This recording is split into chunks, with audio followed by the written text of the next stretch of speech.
Hello, Janksters, and welcome to another edition of the MagicJank podcast, the show where members of Team MagicJank get together and we talk about magical gatherings and make a general fool of ourselves. So as we're just kind of silly. That's usually the go-to. My name's Graham. I go by HamHocks42 on the interwebs, and this week is a fun one. We actually had a banned and restricted announcement earlier in the week. It's been a couple of days, and we haven't talked about it since it came out. So that's what we're going to chat about today.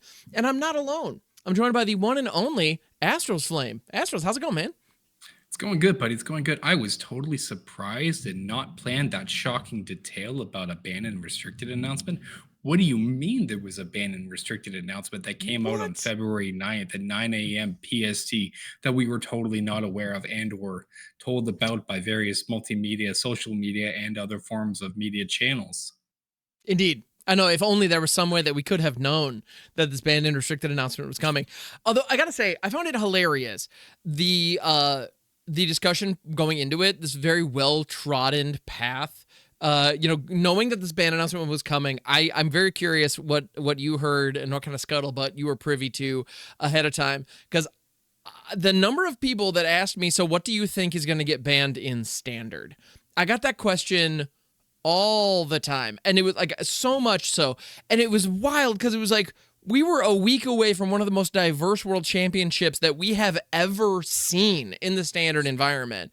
And it was like, so much. What do you, and so I remember just kind of thinking, like, what do you mean? What do I think is going to get banned in Standard? Like, what, like, there's no solid argument for any card. And the one that I heard people talking about was Badgermole Cub.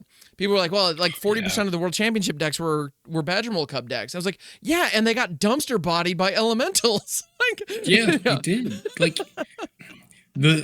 so similar. I got the same. What do you think is going to be banned? And I'm sure you answered similar. I said nothing. Because, totally. Frankly, everything that is broken, I'm going to say broken in parentheses. I'll fix myself on this. Yes, there's done stuff in Standard. However, you can kill it and it doesn't come back unless it's Cavero, in which case you already know it's coming back, in which case you already were expecting that you had to detect intrusion in. So I don't want to hear anything of, well, this card is broken. Guess what? Everything's broken right now, but it's a perfectly fine broken balance. Everything's balanced and broken. Exactly. Yes. It's anything that can be done, that should be done, that could be done, is done, but it's done within reason and with respectable answers. Like with the Pro Tour, like you were saying, this was diverse. There were 8 different decks in the finals. Cub was 40% of the meta. One Cub deck made it to the top 8 and it died in the quarterfinals, right? Right. Yeah, I feel like there were 2 decks that featured Badgermole Cub in the top 8, but one of them was like an actual Cub deck. The other one, it was just in there as a good mana dork or whatever. And it was, they did not do great. They just didn't. No, they didn't. And I'll on the 42% of Cubs, sure, 40% of the decks played Badgermole Cub. All right. We've seen, let's look at the past analytics. At the last big event where Vivi was a thing, Vivi was some 30-40% of the meta, but Vivi was represented in 2 decks. You were either playing Vivi Cauldron or you were playing Prowess. There was not Vivi in another splash in another way. You did it one way, one time, one shot, and they were dead. Cub is in at least 6 different decked archetypes. Sure, they play Cub and Dorks and some play Rhythms, but you are ramping out big stuff. You are playing combo stuff. You were doing shenanigans in other ways. You were doing 3-color, 2-color, 4-color, heck, even. I saw it the other day on X from Fire Shoes. There was a 78-card, 5-color Badgermole Cub that won a Standard challenge. How can you tell me that Standard is not healthy when you can have a 78-card tutoring deck of 5 colors win a challenge, man? Like, what kind of nonsense is that? Yeah, that's wild. Yeah. It was literally like they had the Nature's Rhythm to tutor out whatever answer they needed. It even played Cavero, but it was so sick to look at. I'm like, I'm not going to play a 78-card deck. It's not my style, but the fact that this can't exist and perform, I'm like, please, like, this is what we wanted. This is amazing. Yeah, well, and Nature's Rhythm is a heck of a drug as well. This is a card that is another one of those that's like in the discussion for like like, is it too good for standard? And I feel like that's really the question that we need to be asking. It's not about what needs to get banned. Right now we have a diverse metagame. We just do. A ban doesn't fix any kind of heartburn that we're feeling, but Nature's Rhythm, it feels like just Chord of Calling in standard. And like, Yeah, are we pretty much. okay with that? And if the answer to that is no, well, okay, I get it, but like at the end of the day, we do have Llanowar elves. We do have, you know, Living Death in the Kaveru, you know, Bringer the Last Gift combo. Like we have so many insanely high powered things that like the overall power level of standard is just so high. If you would like to see standard power down, you're not alone. I'm with you on that. And I would genuinely like cards like Nature's Rhythm to not fit in standard because I would like standard to just be slower. But we're in an environment where it's not. And for what it is, I think it's quite healthy. So, yeah. So at the end of the day, I kind of wish our lowest power 60 card constructed format that isn't, you know, Pauper. Although even then, I'm not even anyway. So standard was supposed to be kind of the gold standard of like slower Magic, and it's just not really anymore. Not the way it used to be, you know. Yeah, definitely not. And Definitely. If that's your, you know, if it's not to your taste, or if you are missing the older standards, I get it, but bans won't get us back there. It just won't, you know. No. And I don't think we're going back because Wizards is making more money than ever. So here we are. I don't think we're never going to be back to the standard we were 15 years ago or even 8 years ago. I'm not personally disappointed by that in the sense of card design, because card design is more interesting than it has been, and I love that. That being said, the flip side of that coin, I am in agreement. A little slower standard by a turn or two would be nice. That is going to come down to the speed. That's partial with set release. That's partial with the length of standard. There's a lot of factors that go to it, but definitely agree. A little slower, totally cool with. Do love all the designs though. This is some of the most fun of Magic I've ever played personally. Like, I can appreciate that. I love it. But it's like with a card like Nature's Rhythm, being able to harmonize it, I think is what does it. Because like we had cards like the Invasion of Ikoria, which is like a great example of this style effect, which pulling up a battle on the visual that we have set up for, I should know better than that. But Invasion of Ikoria is a siege for X green, and you search a library for a non-human creature card with mana value extra less and put it on the battlefield. This saw zero standard play. This was not a thing. And meanwhile, the Nature's Rhythm is. They're very similar in what they're doing. Nature's Rhythm, you get to hit it twice, though. And the Harmonize, being able to tap a large creature and get something huge, potentially for very little mana investment, is a gigantic factor to this. Don't get me wrong. Card efficiency on Nature's Rhythm is on another level. But I think the other reason that we're seeing it see play now is because of cards like Badgermole Cub, Formidable Speaker, and Craterhoof Behemoth. At the end of the day, what are you searching up? You're searching up incredibly powerful, incredibly efficient things. Ouroboros another great example of this. You know, a card that like can just win the game and it's X equals 4 off of Nature's Rhythm, and you just got it. And is better in multiples. So like, and that'll help you pay for the Harmonize because it boosts your whole team. And so you get the idea. Like, I feel like right now, everything being so powerful is what makes these bread and butter cards so strong. You know, because if you don't have a creature toolkit to go search up, having something that can go dig around your toolkit doesn't do you any good. You know, no, it doesn't. It leaves you dead in the water. Like if you didn't have the ramp package or the creature utility package, Nature's Rhythm is dead. This card is entirely reliant on the creature cards available in standard. And I mean, it's going to be legal as long as Hoof is, which I'm okay with. I know some people are not quite enjoying the Hoof kind of mentality, but like it's what is legal, and it's giving us a different kind of experience. So 100%. It is the utility of creatures that we have in the ramp package we have that has made Nature's Rhythm in its place in that goodness. I may or not be currently guilty of playing a Teamer Cub Elemental deck in Standard where I smashed Cub with Elementals, and my Craterhoof may or may not be the 6-year-old Kira drawing of the Scribblehoof. Oh, heck yeah. Foil, so I can just... Scribblehoof, just so I can... Scribblehoof's a beautiful thing, not gonna lie. I It's just pretty want to great. scribble up at a table. That's all I want to do. I just want to see my opponent's face as they lose to a children's card, Hmm. a children's drawing on a crater hoof. I love this thing. I think this was a great thing. It's No, that's great. beautiful. It is wonderful. And if you're not familiar, by the way, they did a secret layer a while ago that was literally kids drawing what they like. They were given the card name. They're like, so it's a crater hoof behemoth. It's a beast, and a child, yeah, Kira, who was 5.5, just scribbled, used some markers and scribbled a thing onto a card, and that's an official Magic card, and it's beautiful. And they actually also did and so there were a number of other ones in that mix, and then they even had professional artists actually do an interpretation of what the children's drawing was in like a high fidelity Magic style. It's like that was one of those. Every now and then, Secret Layer gets it right, and that was one of those. This was one of the right ones. Yeah. They just did it right. Yeah, it's so good. I love it. Oh, and even I just now actually just pulling it up. So the other one said Kira age 5.5, and the artist version of it says the artist credit is Lars Grant West, age 52. I love that. Mwah. Chef's kiss. They just got it right. I love that so much. Anyway. That's beautiful. It was a beautiful thing, but yeah. Like, I'll step back on my anyway, but yeah. So that was an aside. So yeah, back to standard with Badger Cup. Yes. So, but in the Pro Tour, Cub died. Literally, like all the time. People expected it all the time. And if you look at that, that tells me powerful card gets answered because so many things, a Pyroclasm kills this thing. Oh yeah. I mean, board white. The arguing that removal does removal, but there are so many value engines that can beat it. Like Lessons made it to top 8. Lessons plays a lot of effective removal and can just beat down a creature deck easy.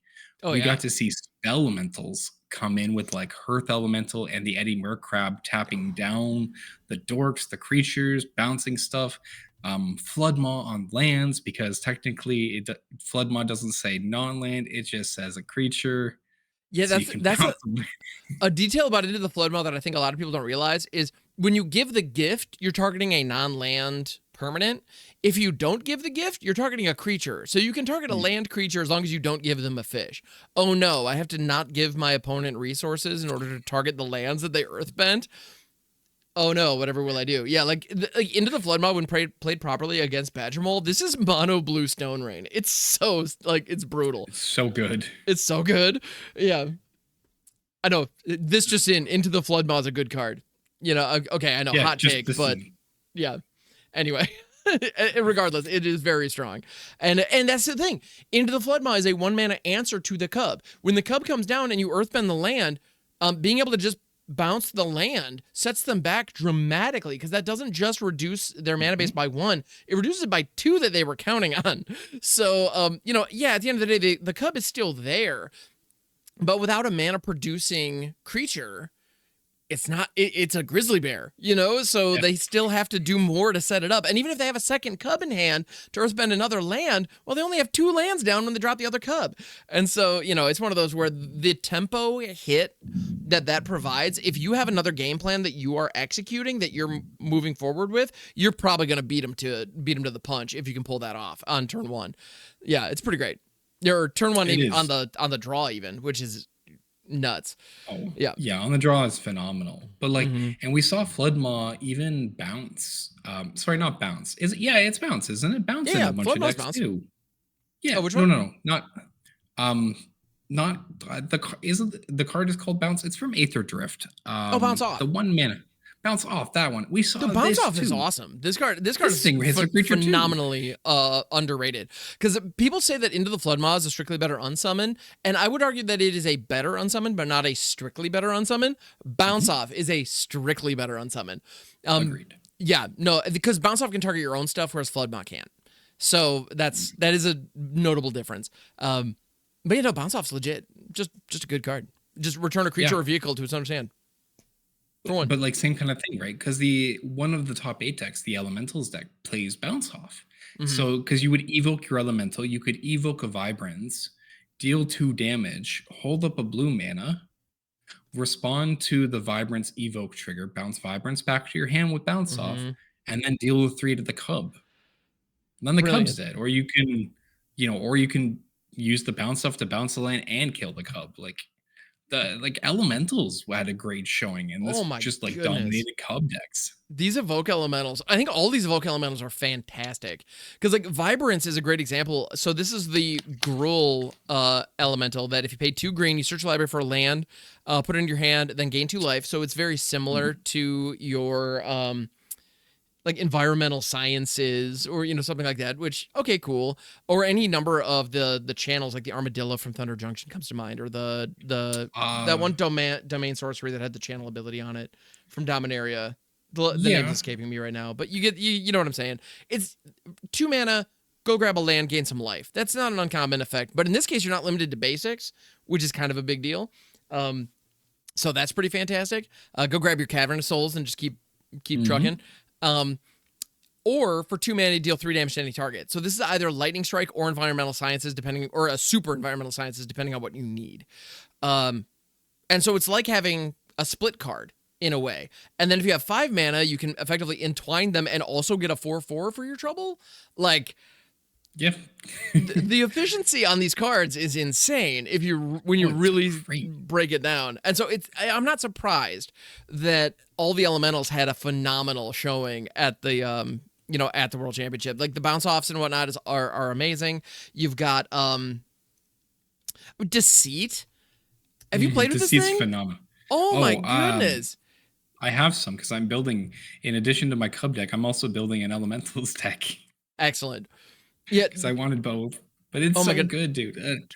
Like on the flavor of elementals, what I love about these in comparison to the original design of evoking elementals, in original Lorwyn, when you evoked an elemental, you got the ETB. The way that these were designed, I appreciate so much, because yes, you get the ETB if you casted it with like the specific color combination. This isn't just 2 mana, evoke, get it, reanimate this and get the effect. And I appreciate that design, because could you imagine like in a world where you turn 2 Deceit, and let's say you turn 3, I don't know, somehow you bring it back a Deceit on turn 3. But if you just brought back the Deceit and suddenly you got both the bounce and the Thoughtseize on a 6/5 body reanimator, that would be, I would argue that would be too strong for stand. But the fact that it's tied to mana makes it super clean on design, because you can still get it, but you still have to pay the cost. Like you can't just Nature's Rhythm out of the seed and get the effect. Right. You can, however, Cavero and get the Deceit effects, which is also kind of cool. Yeah, no, you really can. Well, and being able to scam the evoke elementals, like Not Dead After All, which is currently legal in standard, like bring it back immediately with the with a Wicked token, or Wicked roll.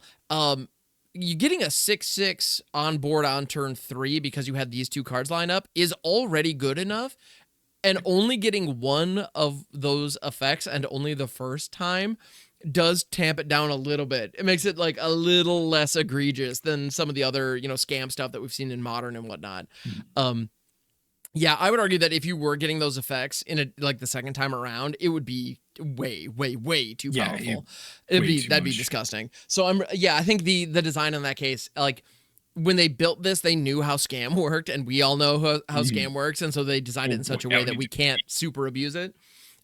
It's still good value though. I mean, like getting a Thoughtseize and then still having a 6/6, Wicked elemental on the battlefield, if you have those 2 line up, is great. But is that worth putting Not Dead After All in your deck?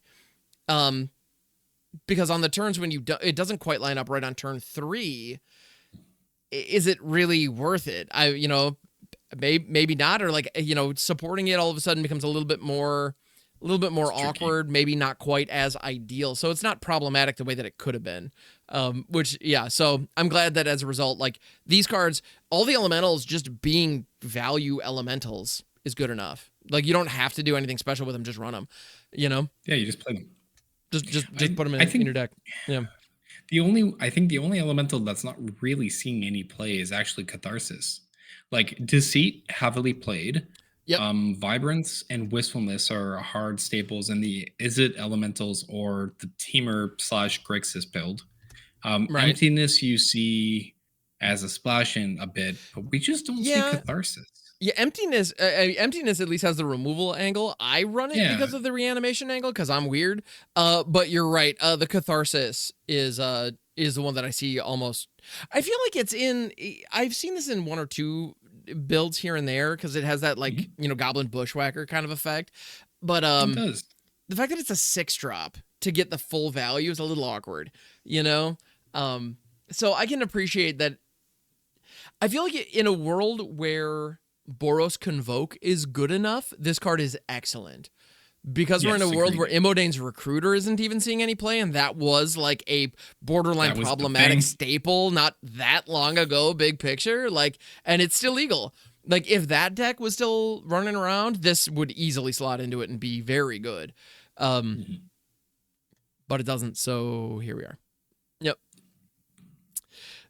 Yeah. One day, maybe One one day, day. catharsis will see. Interesting. But either way, 4 out of 5 of like 4 out of 5 of a mythic rare in a set being played, great. I think even in terms of like playability, Lorwyn's impact on standard, I Mhm. would argue is as much as Avatar. Like there's a lot of Mm. those cards being played. Oh yeah. Well, and I mean the biggest one too, I think, all these elementals that we're talking about are impactful and all, but Sunderflock being Thunderflock like is so good. it's so good. This card is silly good. Like this is one of those where I think it was like pre-selling for like $1 and I'm like, why didn't I buy up a ton of these? Yeah, Cuz and it's like 15 what are the now. chances? Yeah, exactly. What are the chances elementals are going to be good? Actually, I had somebody in my chat who was building like Ashling and Commander and they had one in their cart at like $5 and they're just like and then the world championship happened that weekend and they went back the Monday and having not press purchase and the Oh, the cart value skyrocketed. That hurt to hear. But yeah. But anyway, so yeah, like this card, I mean, freaking what is it, Cyclone Summoner for like 3, and yeah. it flies. Like what?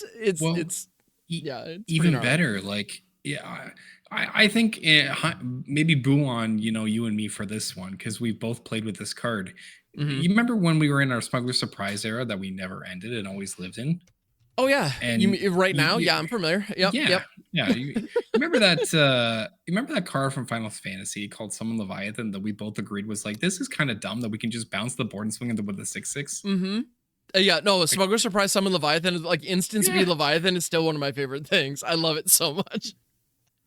Yep. I'm not gonna like say we dropped the ball or anything, but maybe like boo on you and me because we've played with Leviathan, we know Mm-hmm. how good the bounce is. Maybe we should have like foreseen that Thunderflock was going to be cheap and bought up those copies. I'm just Maybe again hindsight.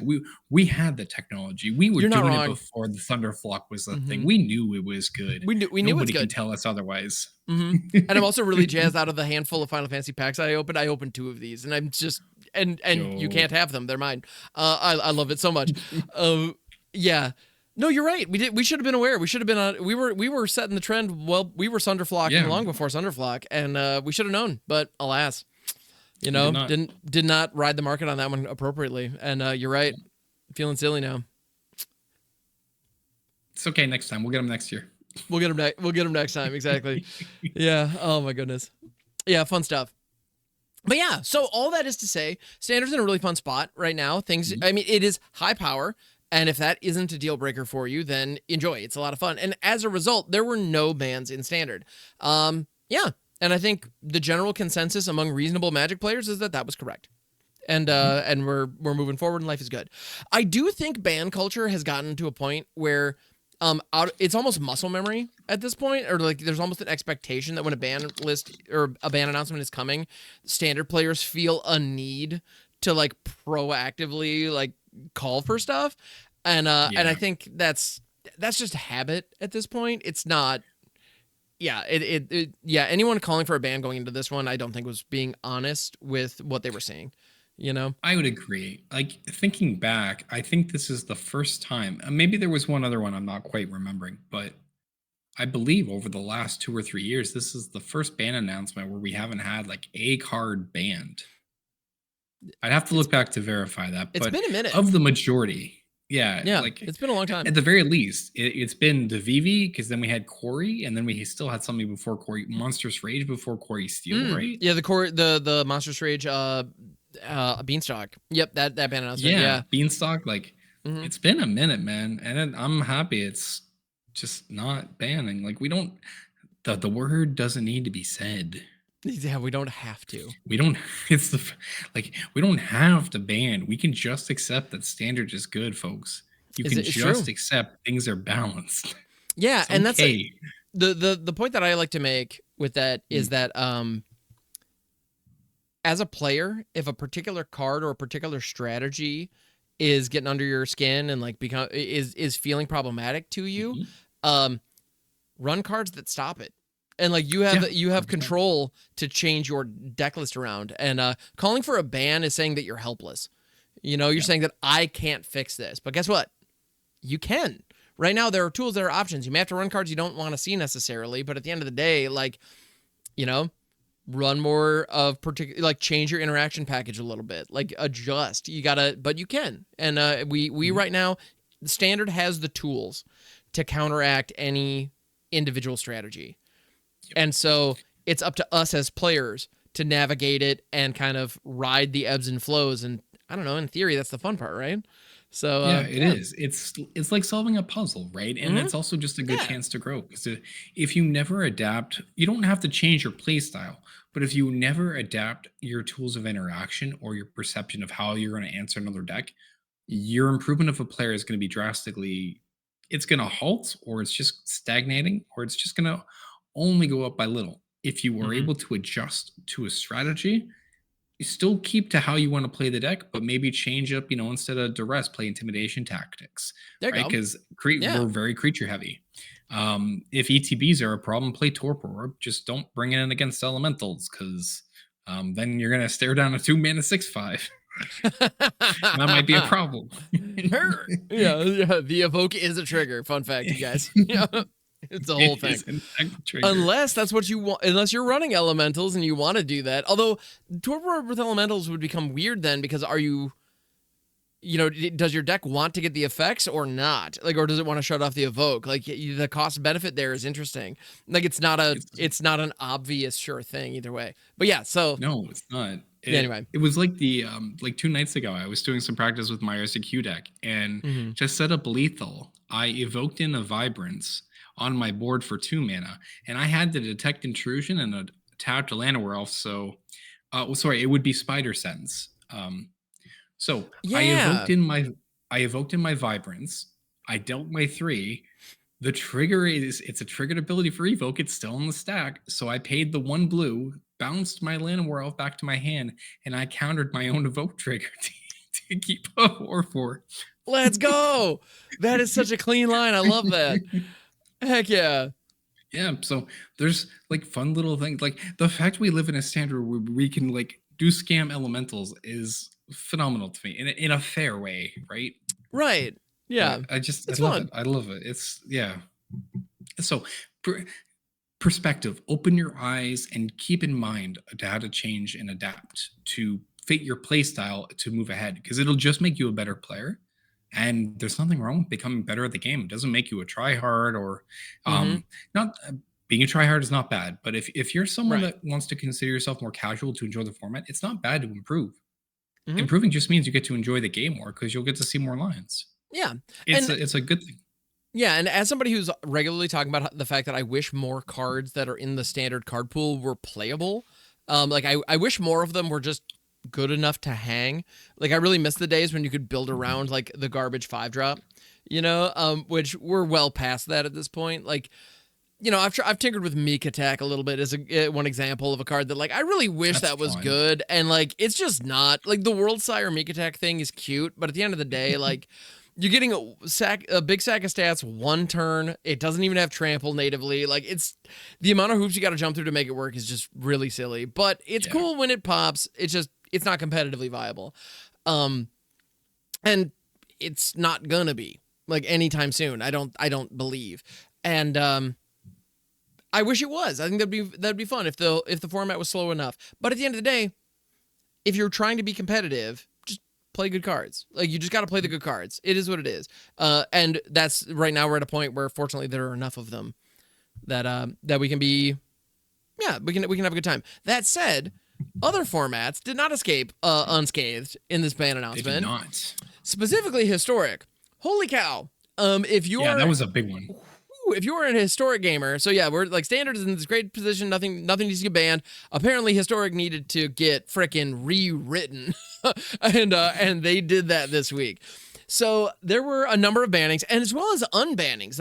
And there were also alchemy changes, which did impact historic as well. So we're not going to talk too much about the alchemy changes, just because there are a ton of rebalances for a format that I think most Magic players don't care about. Hot take: alchemy's not popular. I know. Yeah. So it is what it is. And for if any listeners out there do enjoy the alchemy format, continue to enjoy what you enjoy. Just know it's an unpopular format. It is what it is. So anyway, a bunch of things got rebalanced. We're not really going to go into that too much, but they do impact historic. And in historic, we had 4 cards banned: Eldrazi Temple, Ajani Nakatal Pariah, Crop Rotation, and Scholar of the Lost Trove. All got hit. And the things that they cited there, apparently the Eldrazi decks are just everywhere. Like, absolutely everywhere. And I don't know about you, but when I saw that Eldrazi Temple actually got printed with Edge of Eternities in the Stellar Sites sheet, I heard the general consensus was, the heck were they thinking? Putting that card on the client? Turns out, they were like, yeah, we don't know what we were thinking when we put this one on the client. Sorry, y'all. So it's gone out of historic now. Still available in Timeless if you want to go there, but yeah, that one's gone. And then Crop Rotation as well, which is a card that we've seen so many insane crazy lines with this thing. So I don't know about you, but these very much feel like a good riddance kind of a situation. 100% they were. Like, Crop Rotation is... I'm a big fan of Crop Rotation, but the format has to be able to support it. And it's a very problematic card when you can tutor out just the perfect land to answer what's going on. Especially the same in like with the Eldrazi Temple. I tried historic Eldrazi for a little bit just for some fun. It's a bit of a drug to be able to cast a turn 3 non-evoked Null Drifter or Sire of 7 Deaths. I will tell you that. Yeah, it's pretty good. You sure do like getting a 4/4 Annihilator 1 with drawing you 2 cards, or just having a 7 mana 7/7 with 7 keywords. It's so silly. It's so dumb. So warranted bans, absolutely warranted, 100%, no question. Yep, no issue there.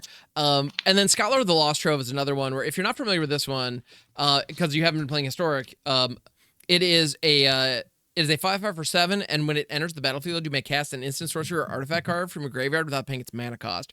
And then if an instant or sorcery spell is cast this way, would be put in a graveyard, you exile it instead. So it's basically free flashback on a thing. One time, which, you might look at that and go like, well, it costs 7. Of course you're able to do that. Persist exists in this format. This thing doesn't cost 7. It just doesn't. No, it doesn't. Yeah, I'm pretty sure like this card has just been on like a historic staple for some number of years since Ikoria. Emergent Ultimatum, right? That was the one, because this combos with Emergent Ultimatum to choose the 3 cards. And no matter what you chose, you either chose Omniscience, Scholar, or some other thing that just was beating you down, and it didn't matter what you chose. You were just dead. Yeah.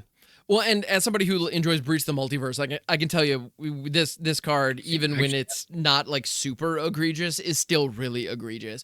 Like, at the end of the day, being able to reanimate a 5/5 that just gives you another loop is pretty silly. And so if cheap reanimation spells exist, this opens up lines that give you access to all your big, sexy spells way too soon.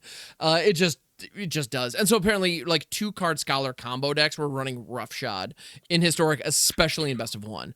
Apparently, turn two infinites were popping up off the back of this with some frequency, from what I understand. I haven't been playing historic because I'm not a big fan of hyper powerful degenerate nonsense, and historic is filled with that. And I feel like that's kind of when I look at this ban and like these bans, they shave off a certain power level, which is good, but there weren't just bannings, there were also unbannings as part of this. And I feel like it's Wizards finally accepting, like, one of the biggest grievances that I've had against historic this entire time is that they've been trying to balance it to the point where basically every piece of like land hate that is somewhat efficient has been like pre-banned, and a bunch of free spells and stuff have just been pre-banned in the format. And so like one of them is like Magus of the Moon, for example, is just, one example of a card that it's a 2/2 for 3 and all non-basic lands are mountains. It's Blood Moon on a body, right? This card was introduced with Edge of Eternities into Arena, and it was pre-banned in Historic. They were like, nope.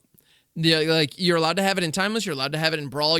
There's no world in which we are going to let you play this in Historic for reasons. And then with this most recent ban update, they acknowledged, you know what? Magus of the Moon actually provides a valuable service in this Eldrazi world. So Magus of the Moon is now legal, as is Harbinger of Seas, which is the basically the same thing. It's a Magus of the Moon, except it turns non-basic lands into islands, and it's a Merfolk Wizard. So yeah, so this one's now available as well. So it looks to me like they clearly understood that you need more interaction. And in that same vein, Force of Vigor, which is a free like double disenchant, Force of Negation and Endurance are all off the ban list, and then Wilderness Reclamation and Agent of Treachery were also taken off the ban list as well. Yeah. Thank you. So glad. Yeah. So glad. So what are your thoughts on the unbannings? Like what are your feelings on that? Well, I'm saddened by the Eldrazi Temple being banned, but on the unbanning side, I think those are fantastic, needed. You have to have that kind of control in an extended or like legacy-esque format. There is no choice. There's going to be a number of strategies that get run. You just have to have the answers. I am so happy Magus is available. Spreader, Harbinger of the Seas is available. Wilderness Rec got banned, right? I heard that right? No, Wilderness Reclamation had been banned, and it was now unbanned. Wilderness Rec is a 4-drop enchantment. At the beginning of your end step, you untap all lands you control. The thing about historic. Yeah, Wilderness Reclamation is one of those cards where if you're running a lot of instant speed spells, being able to like cast multiples or like tap your lands multiple times on your end step and then be able to throw out gigantic things. I mean, their Expansion Explosion was a finisher in Standard alongside Wilderness Reclamation. And on top of that, you can also like get multiples of them because they're not legendary. So like it's one of those, it's a powerful card and it can create a problematic gameplay environment situation. But I feel like the power level of what that was doing was problematic at the time because everything else was slower. And so it's one of those where I feel like nowadays, if you can pull this off, get after it. Like, I feel like, it's on par in a format like Historic. I mean, we're talking about, these Eldrazi, we're talking about 7 drops on turn 3 being somewhat normal. Like, yeah, being able to drop a freaking 7-8 drop, sorcery on turn 4 or 5, like, okay. I feel like that isn't as unfair as it used to be. It's still powerful, but it's nowhere near what it was. So I feel like pulling that off I think that being on the ban list was kind of a product of its time. And so taking that off makes sense. That said, Agent of Treachery. Agent of Treachery. How do you feel about this card coming off the ban list in Historic? I'm probably still not going to play Historic, but that's the best. I accept it has to come off. I accept that it is at a positive place in the Historic metagame format that Agent of Treachery can now exist. I'm not a fan of this card, but I accept it's there. Is about political correctness. I'm very saddened. If you want my non-political correctness answer, I'm very saddened that this is back. I hate this card. I dislike this card. It steals everything from me. But I accept it's a card. Again, it's a strategy. I hate this card too. As someone, I played this back in Standard before it was a thing. Before like people realized how good Winota was. I ran this with Blood for Bones back when M20 Standard, and yeah, I was that guy, and I have publicly apologized to everyone who I've hit with that. And so if you were on the arena ladder 6 years ago and some a-hole reanimated an Agent of Treachery and then sacked it to a Blood for Bones to reanimate it again and like stole all your lands, I'm I'm sorry. Like there was a non-zero chance that was me, and I am so sorry. I did not realize. Actually, I knew what I was doing, but anyway, it was. You knew. I knew. Okay, but anyway, it's rude. This card is super rude because you can target lands. It is a 7-drop 2/3, and it's a human. So Winota was cheesing it in. That was like the real problematic deck that ultimately did get it banned in Historic, from what I understand. But now Winota's been rebalanced, so it's not as bad. But anyway. It's a 2/3 for 7, and when it enters, you gain control of target permanent. This isn't until end of turn, you just get it forever, and it can target lands. So if you persist this out on turn 2, you steal your opponent's land, you have now ramped yourself and denied your opponent mana.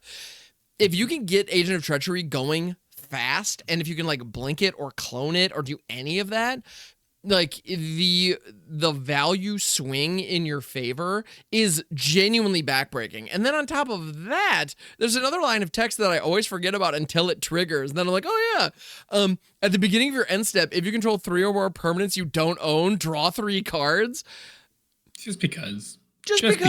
So you just get free Ancestral Recall because you've been a complete like jerk the whole game. Like it's, why are we rewarding this behavior? It's anyway. So it's one of those cards where like I can, whether or not Historic is too good for it or whether it's too strong for Historic, as far as the power level goes, I kind of don't care. At the end of the day, this feels like one of those cards that should probably be like genuinely errated or banned in every single format ever, and like there should be a safety recall on this card. It's like egregious. So I hate that it exists. Again, as someone who has taken advantage of it, if it said non-land permanent, fine. We have no issue. Like we have what could be relatively strong. The fact that it can target lands makes this like problematic, in my opinion, no matter what.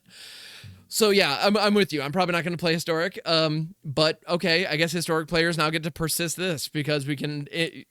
Well, and wait, is Entomb legal or was that pre-banned?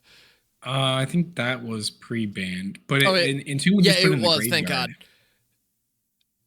Yeah, the Entomb was pre-banned in Historic because I was thinking if you could Entomb persist Agent of Treachery consistently, So yeah, no. Unfortunately, that's not happening. But good God, yeah. So yeah, Historic's wild, you guys. Is what it comes down to.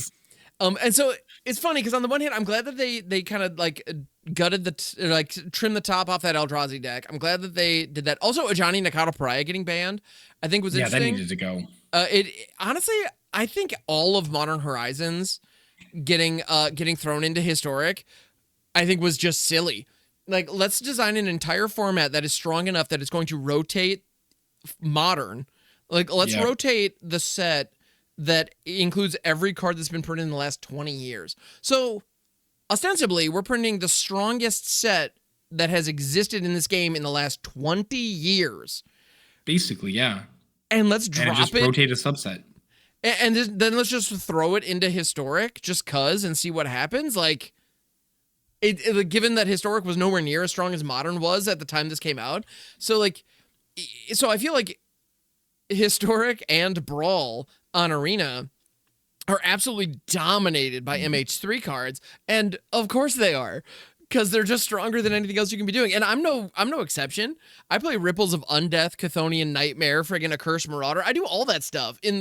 Even though those are like the fringe cards in my desired archetypes, they're still better than all the other options. So of course I'm gonna play them. It is what it is. And so Ajani's one of those where getting 3/3 worth of stats for 2 mana that also flips and the 2/1 cat is basically unblockable, because if you can flip this into Ajani Nakatl Avenger, like the amount of value it generates is just obscene. Like it just is. Yeah, all the flip walkers are silly. They're all busted. And this one getting banned because it was like the easiest to execute. It's raw value. It's not even bad in multiples, which like aggro 2-drops ought to be. It's ridiculous. You would think they should be, yeah. They should be. So yeah, Ajani's just a heck of a drug. It's a powerful card. That's an expression I keep using now because I feel like that's the way that competitive Magic cards have become. Yeah, honestly, I think it's a fair analogy because you kind of get, especially with how the set design has been for, I'll say, the last kind of 4 standard sets, because every set has had a gimmick well, I say gimmick, it's really the set mechanic that has actually formed a new standard deck around it and Hmm. kind of pushed and allowed it to be like landfall is a combination of Final Fantasy plus Edge of Eternities because of the warp with Harmonizer. Yep. You know, Oh my that's goodness. a cool Yep. thing. Cavero Reanimator became a thing from Hmm. Spider-Man. Um, Avatar brought Badger Mole Ramp, and then Yep. Elementals came out of Lorwyn, like which is nice though, because it is good to see that. But sorry, I didn't mean to digress back to standard. I just, to your No, no, it's point, fine. every set's kind of pushing in new stuff. Yeah, sets have their gimmicks. That's very true. Yeah, And I think it's funny actually because the Spider-Man, I just adore the fact that that set was widely considered to be an abject failure, and I'm very curious how many finance bros pre-ordered the piss out of that set, just assuming it was going to be like the hotness, only to find out that like the yeah, actual EV on it was really not where they needed it to be. so Which I find so bad, funny. This is so going to be like the bad. next Final Fantasy. No, um, not even a little bit. But I do love that the one card that has really like popped out. I think there are actually some generally underappreciated designs within Mhm. that set that I think there's actually some good stuff happening. But I just love the fact that Superior Spider-Man Kaveru is a Yeah, Demir Reanimator card. Just happened to be like one of the coolest freaking things. It's like yeah, Reanimator clone. Who knew? I love it. It makes me happy. and it is just a sick design, like of the Hmm. cards. I think that like this is a really cool card. Yeah, I mean, it reminds me very much of like Body Double, I believe it was. Yeah, Yeah, yeah. the 5-drop and it enters as a copy of a creature in a graveyard. It's just like graveyard clone. It's the same deal except it's legendary, and it costs 4, and it retains the stats. So it's different in the I don't know. It's a weird kind of design, but also just really cool and interesting. Um, Yeah. yeah, and it's great. Love that. But yeah, so historic, tons of shakeups. I'm glad that Wizards has acknowledged. In the past, I feel like Historic was trying to be like this Mhm. very curated, very dialed in, like mid power experience. But every successful Historic deck has been like egregious nonsense that has been just so hyper powerful. And with especially these unbannings, I feel like they're accepting that. You know, Yeah. like Force of Negation, Endurance, like these cards are powerful cards. Um, but at the same time, like, are they too powerful for what other people are doing in standard or in historic? I don't I think don't think like so. I feel like they're No, on it doesn't par. feel right. It feels I fine. I Yeah. yeah, I think they're perfectly fine. Like I like historic is reaching a weird kind of pivotal point like modern with Mm-hmm. the amount of cards and the age of the format, right? Like timeless is comparable to legacy slash vintage in a weird kind of roundabout way. Yeah. Historic is like modern, but with the age of the format, the more powerful stuff is going to come to be. So you need to have available answers to go for that. And if you don't have the tools or the available answers, it makes it miserable. So I think Right. the fact that they are accepting and addressing and putting that in bodes to the health of the format. Yeah. So hopefully it's turning into a very positive format for that. Yeah. Here's hoping.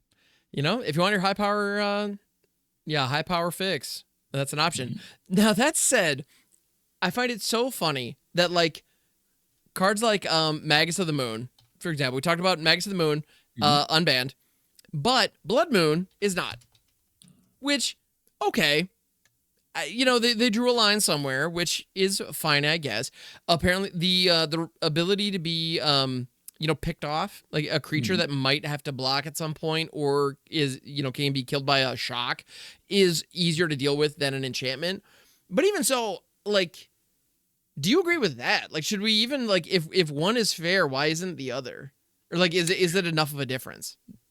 I do actually. I think I do agree because there is enough of a difference. Like Blood Moon as an enchantment has no other type, so you specifically have to have a type of removal that says either destroy non-land permanent or slash permanent, Mm-hmm. or specifically enchantment, which would be to the point of endurance. But to deal with a Magus of the Moon, I mean, if you're throwing threats down, Magus has to block at some point, Mm-hmm. or you kill it with an unholy heat or a shock or a burn Right. spell or a kill spell. Fatal push revolted kills it, right? Right. Yeah. Fair So point. more interactions versus something like Magus of the Moon. I'm sorry, more interactions than Blood Moon. Yeah. Kill it. But I think it's fair. And I also think this is a testing ground, right? Mm-hmm. Because if they find in the format Magus of the Moon is acceptable, maybe they'll find Blood Moon is acceptable, right? You can't Yeah. unban both, or it's kind of Wild West. But if you unban the easier to deal with answer, it gives you a testing playing field of saying, okay, how does this impact? What areas does this open up? And Mm-hmm. maybe Blood Moon could be unbanned. Like, I don't know, but I mean, it'd be cool if it was. Yeah, I can see what you're saying. The idea that yeah, okay, I can appreciate that. Like dip your toes, see with this mass land denial what happens. And then we'll see from there. The one that I find fascinating, there was one card that was pre-banned. We talked about this before I press record. I need to mention it here. I cannot believe that Harbinger of the Seas is fine, but Spreading Seas is still on the ban list. Spreading Seas is an enchantment for 2. When it enters the battlefield, draw a card, and it's an aura, and the enchanted land is an island. It's only an island, it's not anything else. But it's 1 land, and they still get to keep a land. But it just denies all the other utility off of it. So, what? Like, I don't understand. Yeah, I'm baffled by this one. Why this is still on the ban list if they went through and unbanned a bunch of stuff, including mass land disruption. This is an enchantment, doesn't die to creature removal, so okay, but it also doesn't mass deny all the lands, it just hits 1. So like, yeah, you have your 1 Ugin's Temple. Now it's an island. Like, I'm good. Like, you have an incredibly powerful land. This deals with it. And counterpoint, Stone Rain has been legal in this format since Strixhaven, and there has never once been a discussion of banning this card ever. And like, Delighted Halfling on 1 into a turn 2 Rain is something that people have been able to do for literal years in Historic. But Double standards much? Okay. Like, it's so silly to me. I don't get it. And that's ultimately what I'm talking about. At the end of the day, Historic has been a breeding ground for degenerate, unfair, unfun BS from jump. It always has been. And so I feel like these unbannings are at least them acknowledging, like Agent of Treachery, I was just saying, is like this egregious, unfun, unfair nonsense thing. They're like, well, we got all this other stuff, and we don't want to go ahead and ban 50 cards out of this format, so I guess let's open up some of these other dumb toys and let the degenerates go nuts. Like, more or less, but accept it. I'm own kind it. of, yeah, accept it, be it, own it, have it, like, just go with it. Yep. And hopefully unban Spreading Seas, because yeah, to be honest, it should be unbanned. It's not hitting all lands. It's literally hitting 1 and getting a card draw. It's so silly. Oh no! My Cavalier Souls is an island. Oh no! Yeah, like, I feel like Spreading Seas is a perfectly fair card. It's like, it's silly to me. It's yeah. It is. It absolutely is. Yeah. And Merfolk need access to Island Walk. Or they have access to Island Walk. They need to be able to bestow the island status to stuff. And you cannot tell. I also refuse to believe that Merfolk are problematic in Historic. They are not. To deny them a tool like this. Come on now. Like, that's, yeah. Now, that said, I don't play Historic, nor do I really study and follow Historic, but I find that incredibly hard to believe. Yeah. I agree as well. I mean, having not played the format in so long, but just knowing the Merfolk archetype, Merfolk and Legacies play Spreading Seas, as far as I remember. I may have to double check my source on that, but I'm going to assume that they do. So why can't Historic have it? Why not? Why not Historic? Give the Merfolk players what they want. Make the professor happy. Exactly. Make Merfolk good again. Yes, agreed. So it's funny too, because like, when we talk about Historic, I look at that format and it's like hyper powerful and full of degenerate nonsense, and I tend not to enjoy it, and so I tend not to participate. But I can accept, not for me, but it's for somebody. Rock on, you kids have fun. Timeless is a format, though, that has been open and honest about how nonsensical and just absurdly powerful and silly it's been since Jump, and I kind of love it. Like, I kind of adore Timeless in a weird way. In a way that it's not my primary jam, but like, if I want to play a little bit of high power Magic, if I want to scratch that itch, I go for Timeless before Historic every single time, not even close.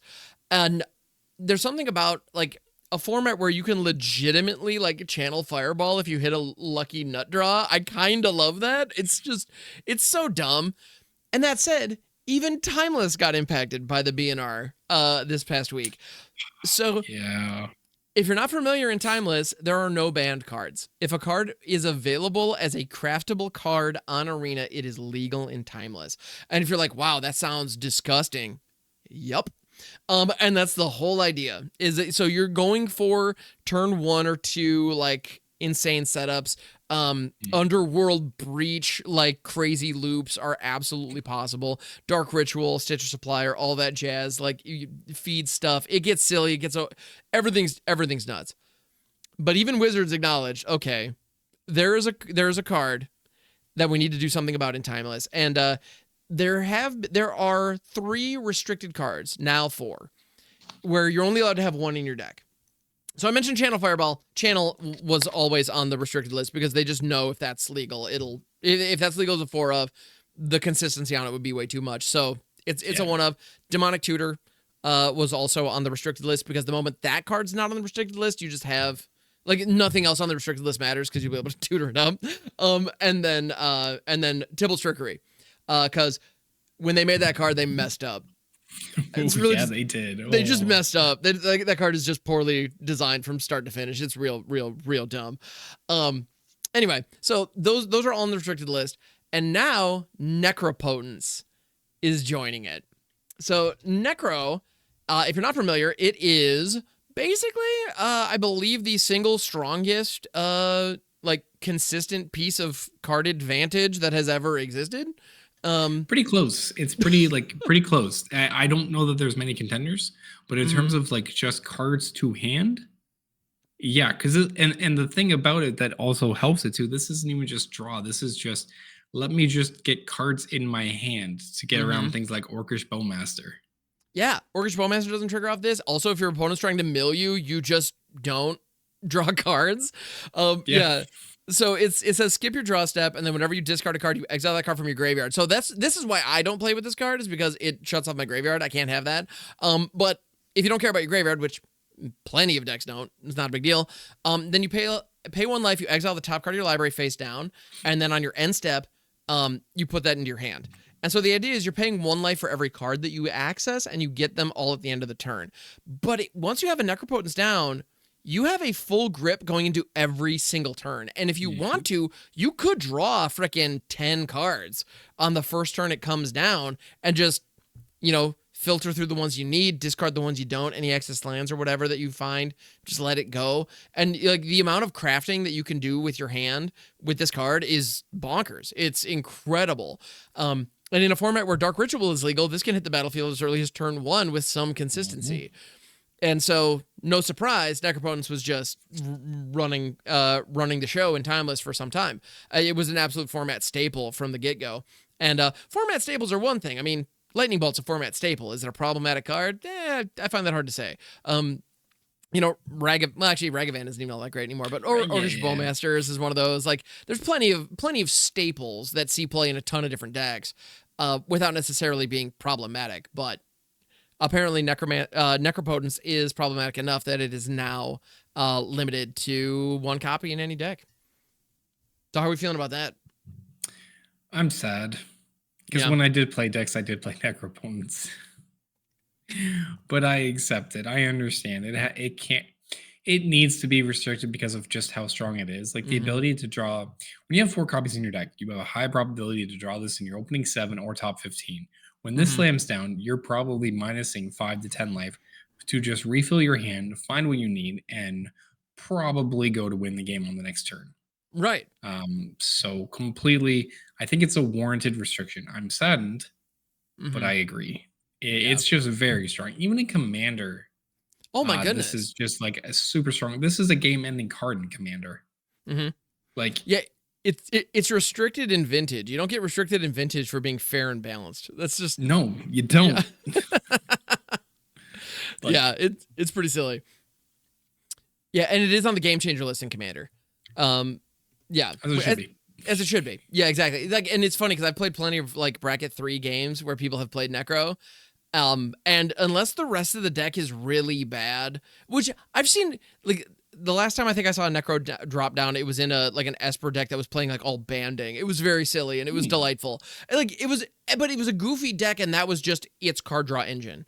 Which okay, like, you know, at the end of the day, like, you need to just get access to cards. So fine, I'm willing to kind of just let that be. We can see on that, yeah. Yeah, I'm not going to give that particular player a hard time for running it, but it's just like, at the end of the day, starting your turn with a full grip every single turn, or even more if you're running Reliquary Tower or Spellbook style effects, which in Commander, let's be real, I mean, those are very common. Most people are, yeah. So it's yeah, the sheer power level is just bonkers. It just is. Yeah, and so yeah, I'm not mad to see that. In fact, it's kind of wild that we had that it got printed on the Wilds of Eldraine bonus sheet and was introduced into Arena at all is kind of wild. So yeah, the fact that it's part of the deal. Yeah, Timeless definitely feels like what I imagine Legacy feels like nowadays. So it's pretty close. Yeah. My only complaint about the Timeless format, it needs Force of Will. Straight and true. It needs a 0 mana albeit counterspell answer. And I'll go on the record to say absolutely Force of Will is actually a terrible card. This is, funnily enough, Force of Will is on the Game Changer list in Commander, and I disagree with that. I think Force of Will is I don't think it's a game changer. It's not really. No. No. Yeah. This card, the only reason this card is good is because there are 0 mana and or 1-turn combos that pop off. Otherwise, like you play this as a 0 mana interaction to stop a combo deck going off. There is no other world where you'd want to do Force of Will, exile card to stop a 1-card removal piece. You only ever want to use this to stop a game-ending combo. Right. And at that point, the 2-for-1 makes sense because you don't want to lose the game. Otherwise, why am I going to Force of Will? But again, in the extended formats, when that exists, this is needed because it's a free counterspell. But in every other circumstance, this is a terrible counterspell. Let's look at Standard, for example, right? Let's say Force of Will was printed in Standard. I turn 2 Badger Mole. Are you going to Force of Will my Badger Mole and go down 2 cards to counter my Badger Mole? Probably. But I will if I have to, but I don't feel good about it. Like, yeah. In that situation, Spell Snare is literally a better card in that situation, and we do have that in Standard. At Uncommon. Great. Yeah. No, 100%. To your point, yes, I completely agree. Force of Will in that situation is significantly worse. Not just like a little worse, significantly worse than a Spell Snare. Yeah. Card is Force of Will is only as good as long as there are free spells that you need to stop. That's what makes it good. Otherwise, it's just terrible. Yeah, exactly. I think a lot of people assume, oh, it's a Legacy staple, therefore it must be super powerful. It's like, well, no, it's just it is uniquely positioned to be the one tool you need in that format. And that's all it is. And that's why it's a staple. Yep. And so yeah, if you want to play Legacy, yeah, you need Force. And so, yeah, I can kind of agree that Force of Will. So, we're going back to Strixhaven soon. We are. And we're going to see the return of the Mystical Archives. We are. Okay. I wonder. What do you think of the chances are of Force of Will showing up in the Strixhaven Mystical Archives this go around? Because that would introduce it into Timeless and Brawl. It might be pre-banned in Brawl, to be fair. But anyway. It might be. I could see it being that I wouldn't be mad at. Brawl. But, yeah. I could see that being pretty good because it wasn't on the first Strixhaven bonus sheet. And in going back, I could see it being there because we also haven't had a Force of Will reprint or on a bonus sheet in some time. It's been a minute. So, its price has kind of gotten up again. So I could see it. I would not be opposed to it. I think this would be welcome in. Yeah. I also wouldn't mind if it was printed into Standard. I'll be completely honest. People might not like that opinion, but I actually think Force of Will would be fine in Standard.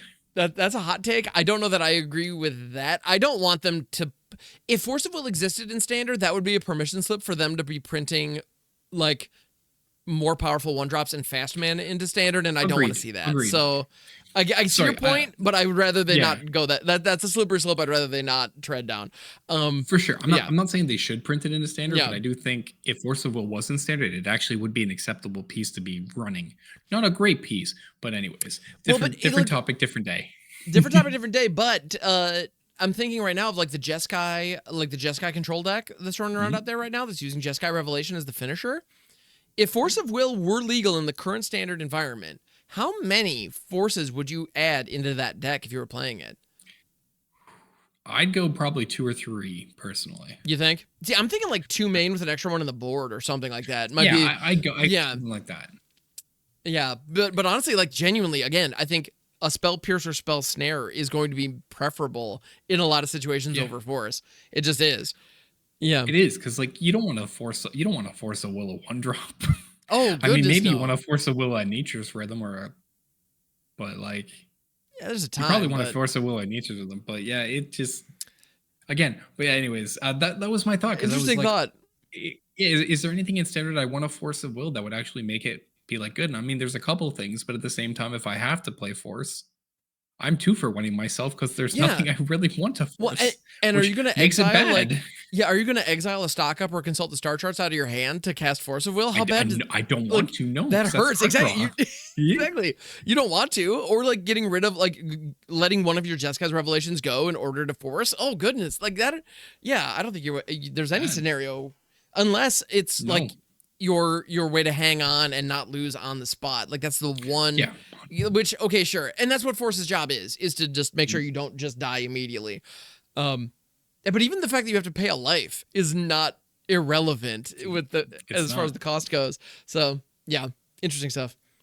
Freaking wild. Anyways, that's my hot take. That was an interesting hot take. I'm here for it. Let's go. That was an interesting discussion, but all that coming off the back of Necropotence being restricted in card advantage. Card advantage matters. It is it matters more than anything. To the point where Necropotence, all it does is get you access to more cards faster, and people are willing to spend a majority of their life points on it. Which also Necro being so strong, between Necro, fetch lands, and shock lands, these cards that pay life for immediate resources are why burn is consistently powerful in every format. Jeez. Because like burn in Legacy, like you don't have to count to 20, you got to count to 10. Like, you know? I mean, sometimes 9, sometimes 12, give or take, but like a very common play in Timeless is fetch, shock, Thoughtseize. Yep. That's 5 life. That's a quarter of your life gone. I mean, just immediately. Burn's just like turn 1. Let me at him. Oh, sick. And that's what's great too when the Thoughtseize you in your hand is like 3 lightning bolts and a reg band. Like, let's jam. What are we thinking? Like, yeah. It's really fun. Good times. But yeah, so anyway, so Necro, like, yeah, life is a resource, everybody. Yeah, it's a thing.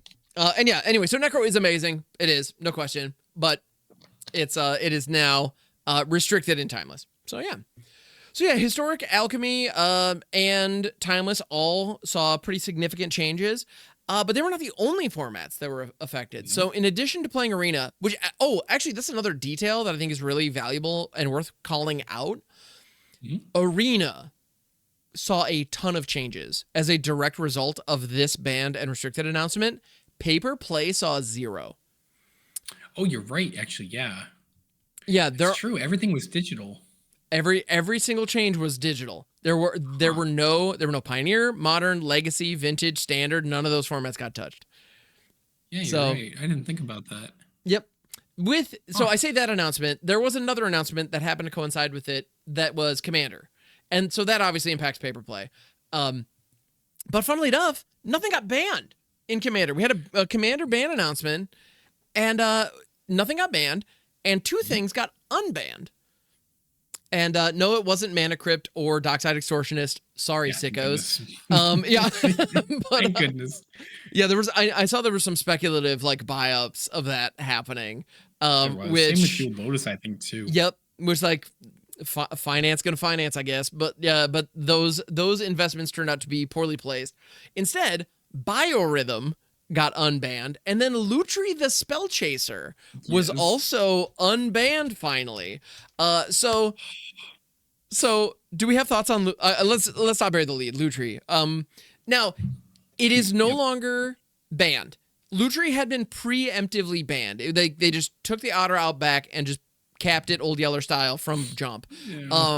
Which I know, because its companion restriction was that each non-land card in your starting deck has a different name. So every single red-blue deck that didn't have Persistent Petitioner or Dragon's Approach in it was just a free extra card that was in your starting hand in those decks, especially with your original companion rule. So so they just decided, you know what, for the sake of the format, having any individual card that has 0 downside and gives that much upside is not acceptable, and just mechanically didn't work. And they didn't want to curate multiple ban lists, so they were like, well, okay, this one's just banned. So Wizards is now in charge of it instead of the rules committee, the former rules committee. And so Wizards basically said, hey, our players are smart. Let's just ban it as a companion. And so now, if you want to have Lutri in the command zone or in the 99, it's perfectly fine. You still are not allowed to have Lutri as your companion, which is the core problem. And big shout out to Gavin, who, Gavin Verhey did a great breakdown of this.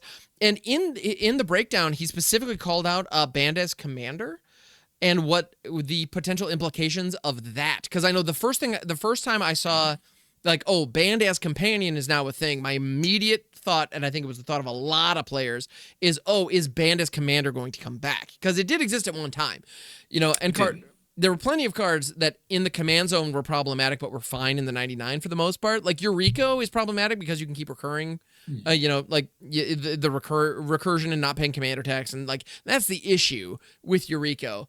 Otherwise, it's just a very strong ninja, which we have plenty of very strong ninjas. We do.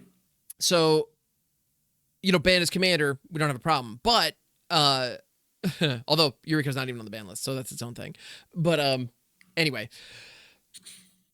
the banned as commander discussion was addressed in the write-up, and Gavin specifically said they have no intention of introducing banned as commander. The conversation came up, and it still doesn't seem like a good idea, and that does present a tracking nightmare potentially. And the cost issue. So if you roll up with a commander deck and you have Lutri as the companion of that commander deck, and somebody points out, hey, by the way, your companion's illegal, it's very easy for them to just put the companion back in the box or shuffle it into the 99 and replace another card with it. Not a big deal. Land or something. Yeah, exactly. Take an island out, slot Lutri in, or take out another spell you weren't super confident of. Take an opt out and throw Lutri in for sure, or whatever. Like, you could do that if you want, or you could just not worry about it, and your deck still works. The play experience that you crafted still fires, even though the one otter that you have stapled to the side of it just doesn't quite stick there anymore. Whereas the moment you have banned as commander, the moment a card is legal in the format but banned as your commander, there are potentially hours that can go into crafting and purchasing cards to build a deck around a commander. And if the commander is illegal, the entire deck doesn't work. And so the banned as commander distinction being different from the banned as companion distinction, I really appreciated that because it makes a lot of sense. At the end of the day, a banned as commander would be tremendous, whereas banned as companion, it's fine. So, I think the other implication too, like if you have banned as commander, that kind of just in some sense is the death of the format to me.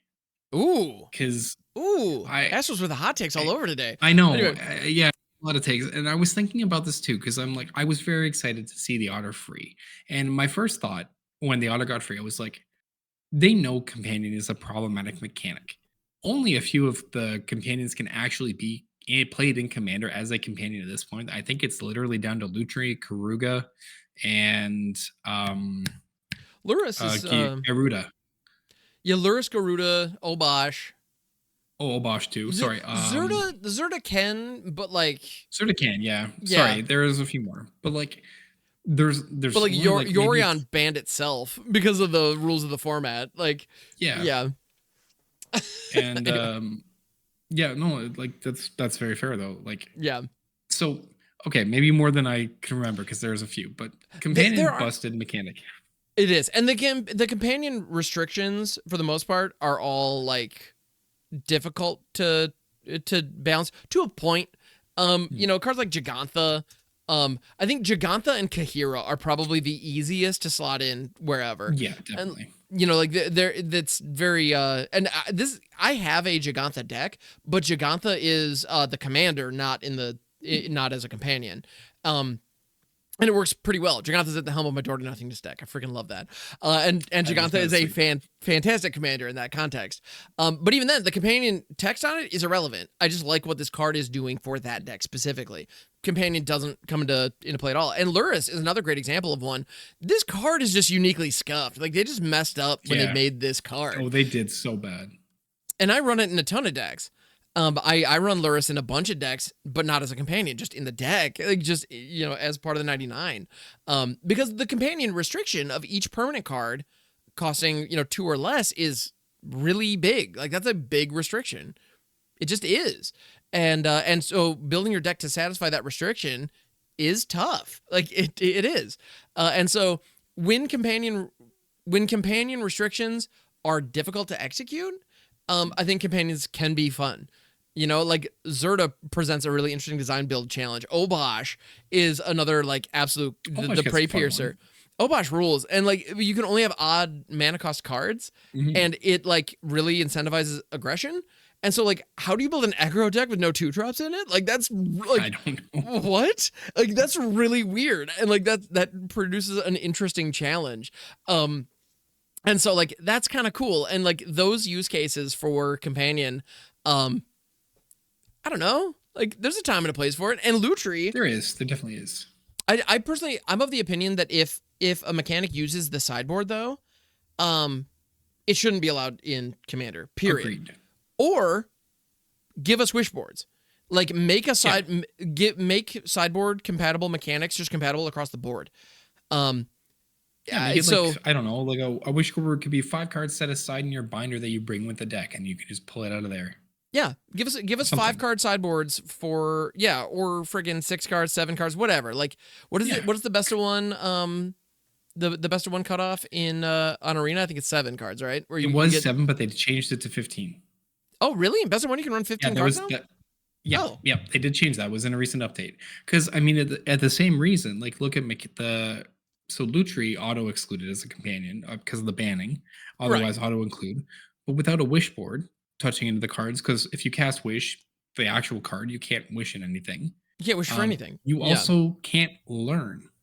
I mean, you can loot. You can use the learn mechanic to loot, but you can't grab anything from your learning deck. So if you had like a wish or learned sideboard, Right. that gets kind of cool because then you could have lessons specific to your commander color. Yeah, and I feel like lessons like learn not being compatible with Commander is such a bummer. And like they just Yeah. gave us a whole new slew of lessons. Like I feel like wishboards are just in a casual environment like that. Why not? Like just at this Yeah. point, just why not? And so when it comes to companions in general, I can appreciate this distinction for Lutri. As a companion, the otter's problematic. Without the companion rule, it's fine. But like the fact Totally that fine. companions are legal in the format at all, it feels like a massive double standard. And Yeah, it agreed. and that has always rubbed me the wrong way. And these were printed 6 years ago now, and it like I've been asking someone to help make it make sense this entire time, and no one has. There's nothing to make it make sense. I mean, functionally, these are commander partner without the Mhm. partner mechanic that you just Yeah. have access to for 3 minutes of your hand. And I mean, tying this into what I was mentioning, right? About I think the if banned as commander became a thing, it kills the format Yeah. because the whole Please. premise of the format is you're building the deck around a commander. Mhm. If you ban the card, it's fine because then it's not played in the 99 or is the commander, which I think is totally acceptable. There needs to be Mhm. bannings. But the minute you say, I'll use Corvold as an example, the Fake Curse King. The minute you say, I Oh, can't yeah. have Corvold as a banned as commander, but it can be in my 99, then I'm swapping it as my commander. I'm throwing it in my deck. I swap around a few things and I just go for a tutor to grab this on the board, and I still have the engine. Right. It functionally kills the thought of the deck, but it still makes the deck have a card in it. All a person does is change out the commander, adjust a few cards, and readjust the deck to just put the card in the 99. Banning as a commander doesn't change the problem of the card potentially being in the deck. And then that kills the spirit of the game, because then what's the point of the commander in the first place? Yeah, I can appreciate that. I mean, secret commanders are often a thing. But Mhm. even in those situations, like secret commanders are almost never a viable commander that you chose not to put in the command zone. Yep. You know, like that my Giganta deck. I would say that Door to Nothingness is my secret commander. Well, Door to Nothingness Definitely. can't actually be my commander. If it could, oh my goodness, it would be, of course. But it doesn't have a stat block, so it can't be. It is what it is. And I do like Corval though, but this presents an interesting use case. I find Corval very interesting because the World Shaper Precon that came out with Edge of Eternities Mhm. is a Jund sacrifice deck. And the astute-eyed video viewers will notice that the Corval that I pulled up has the Edge of Eternities commander set symbol because it was included in that deck. I believe the World Shaper Precon using either of the designated commanders is a strong bracket 2 deck. It is a strong precon that has a lot of cool things, that has some powerful cards in it, that is legit. I literally took that exact deck out of the box, swapped Corvald in as the commander into a bracket 3 game, and dominated. Like, like not even close. Like Corvald as a commander is just such a strong engine that was like literally a $0 full bracket upgrade.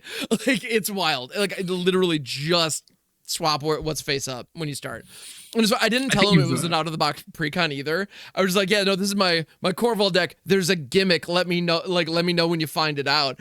And it wasn't until I played the Fabled Passage that has like a different art from that set. And they were like, wait a minute, is that just the like, yep. But like literally they were like the pod I was in, it was an episode of Generic Commander actually. Fun fact. They were just joking. It's like, is the theme good Jund sacrifice stuff? Like like that was literally a joke that like I think Jarvis Moonbeam threw at me. Like, is the theme just good Jund sack? Like, well, I mean, yeah. Yes. Yeah. So Corvald being in the command zone makes it much harder to answer, you know, because you can recast it later. Like it just, you know, that built-in recursion, even for an additional cost, is usually worth it. Like, and so yeah, whether it's your command zone or whether it's like if I have to demonic tutor to go find my Corvald and stick it onto the battlefield, and then somebody hits it with the Swords to Plowshares and I'm unable to stop them, that sucker's gone. Like gone. That's it. Whereas if I can put it back in my command zone and then just recast it later, that does make a significant difference. But yeah, but I understand the point of Bandai's commander doesn't really address problematic cards as cleanly as they probably want. And so with that and the difficulty and tracking and all that jazz, there's like, yeah, we're not going to do that. We have no plans of ever reintroducing Band as commander, but Band as companion, with also the understanding that like Lutri is going to be the only one on that list that's Band as companion. Because all the other for now, sure, but like, what are the chances that any of the other companions, and what are the chances that they're going to give us new ones? Like, are we going to get any new companions? Because it's pretty clear that none of the current ones are problematic at this point, being companions. Honest, I hope not.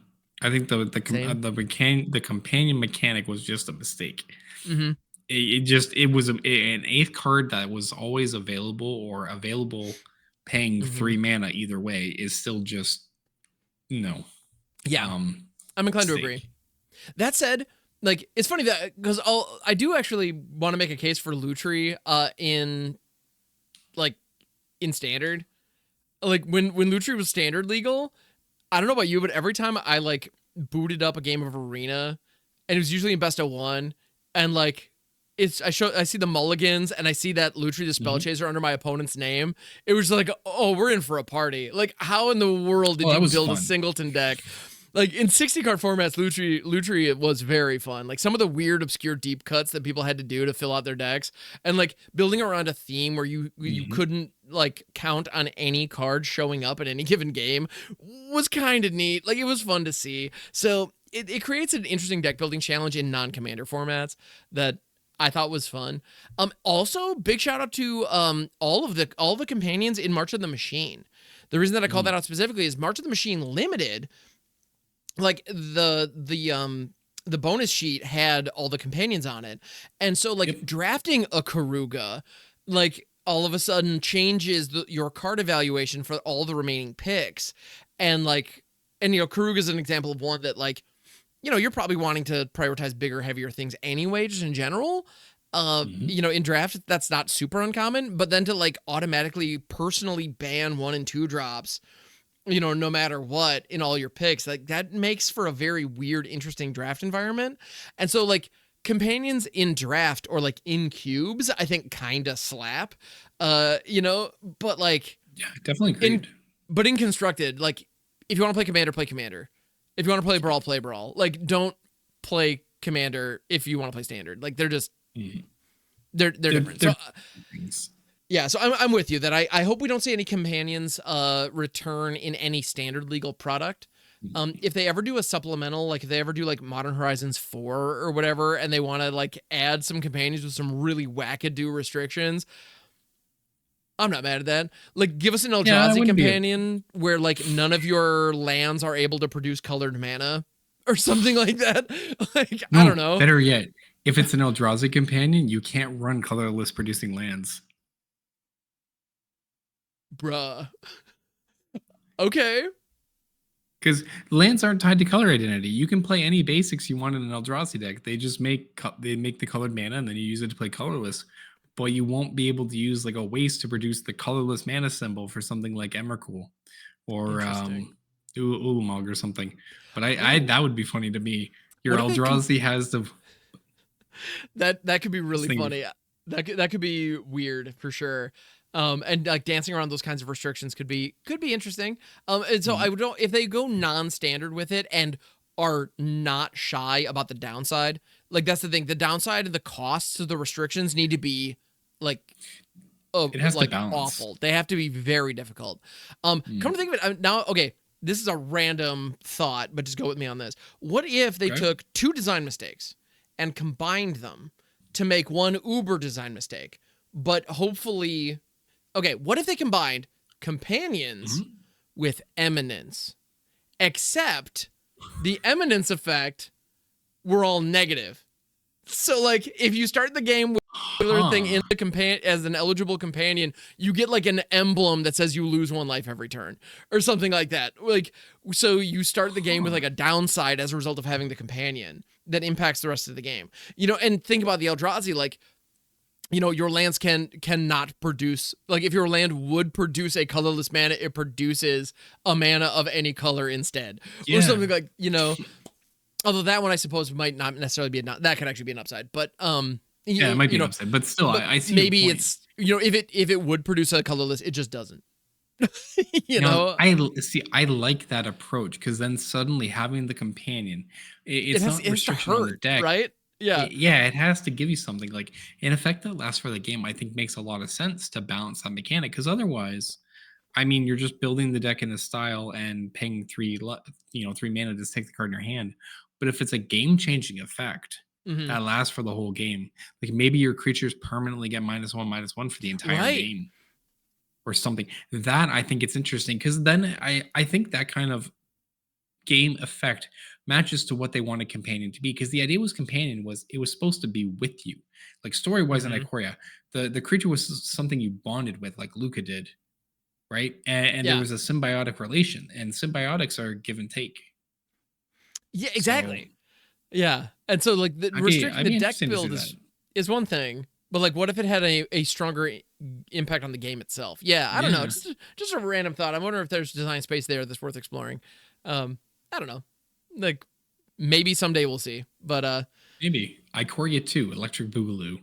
Dude, I'd be so down. Oh my goodness. I can't. I would love a return to Ikoria. And I think Ikoria was popular enough. I think it has enough fans that we will at some point. Oh, definitely. It was a really cool plane and super like Mutate was weird, but Mutate was cool. I think people did appreciate it as a mechanic, despite it being a rules nightmare. Oh yeah, it is. It is. I love it because it's a rules nightmare. Yeah. It's funny, actually, a recent midweek Magic event was Historic Pauper. And And so, yeah, it was a historic popper midweek, and I was just jamming, and somebody popped into the chat. I think it was off a raid or something. Somebody who wasn't as familiar was like, "Hey, man, have you ever done mutate?" I was like, "Bro, you just said the magic word." And I dusted off, and I whipped up a mutate deck, and I added cloud shift to it. And that was something that a lot of, like, a lot of mutate players don't realize that stuff like that's an option, and it totally is. Cloud Shift is an instant for one where you exile the creature and then return it immediately to the battlefield under your control. When you blink out a mutate stack, not only do you deny any removal or anything, but they all enter as individual creatures. I was gonna say. And so the move was to get this one mutate stack big, get a couple of mutation triggers, get a couple like migratory greathorns or heron draws or whatever, like get a couple of effects down, and then when the opponent tries to remove your stack, you cloud shift and then break up, and now you have an instant army. And so, it's like do some damage now on your end, or even if they don't target it, like on your end step, I'm going to cloud shift, and now I went from having 3 damage on board, and now I have 12. Like across all these bodies. It was really cool. So like the stuff you can do with mutate is awesome, and I love it, and it's one of those mechanics that I will go to bat for every single day. But it's weird because on the one hand, I want to see a return to it. I want to see more like mutate and whatnot. And if actually, you know what? If they ever did a return to Ikoria, I bet if more companions were going to be part of it, it would be in the commander product. Like there might be like one or two like alternative commanders in the precons that have a companion restriction, like as one of the options. Like I wouldn't be surprised if they did that, but they wouldn't be in the main set. Which one or two, if the designs aren't super crazy, okay. Like I think if the design is appropriate, it can be a really fun mechanic. Yeah, but yeah, so I would love to see more mutate cards, and I would love to see that. But there's a part of me that's worried if they printed mutate now, what would the power level look like, and would all the old mutate stuff just become immediately obsolete? I can't help but wonder, like I think I kind of like that mutate isn't modern power level, it kind of got to work for a little bit. If it was brought up to today's standard, I mean, it'd be so different. I'm also just imagining now, I kind of want to experiment with this later, mutating onto an earthbent land. Oh, I'll tell you how that works. I've done it. Yeah. So what happens? I'm actually curious. When you mutate onto an earthbent land, the stats of the earthbent land remain, like it remains as a 0/0 with the counters. Like, so even if you put the mutate creature on top, you don't get the stats from the creature because of the way that it's set by earthbent. So that's the thing. But but when it dies or goes into exile, all of them return to the battlefield tapped as individual creatures. Exactly what we're talking about. And so that works exactly the way you want it to. Yeah. Okay, I like that. That's good. Yeah. No, I've 100% done that. Yeah, which is really fun when you attack and they're like, okay, I'm going to gang block to kill this thing. Like, fun fact. Yeah, actually, I had a gem raiser down on an earthbent land once, and somebody hit it with a Swords to Plowshares thinking they were hot stuff. Like, nope. That does not do what you want it to do, my friend. Yep. And like now my 1/1 became a 4/4 reach trample. So appreciate that. Yeah. Anyway, and thank you for the life gain on top of it too. Yeah, exactly. And I gained a life in the process. That's just nice. Yeah, it's great. I love it. Yeah, no, it does exactly what you want it to. Because mutate's dumb and beautiful. Yeah. So yeah, Lutri fans. And also apparently the price on this card went from like $1 to like $8 or $9 like overnight. Or I think right now it's like $6 or $7. And I have two of these, and I have 2 of these in my binder, and I'm pretty stoked on that. And honestly, I'm probably gonna build one at some point. I also have a Grixis Spellslinger deck that I'm probably gonna slot it into just cause. Ooh.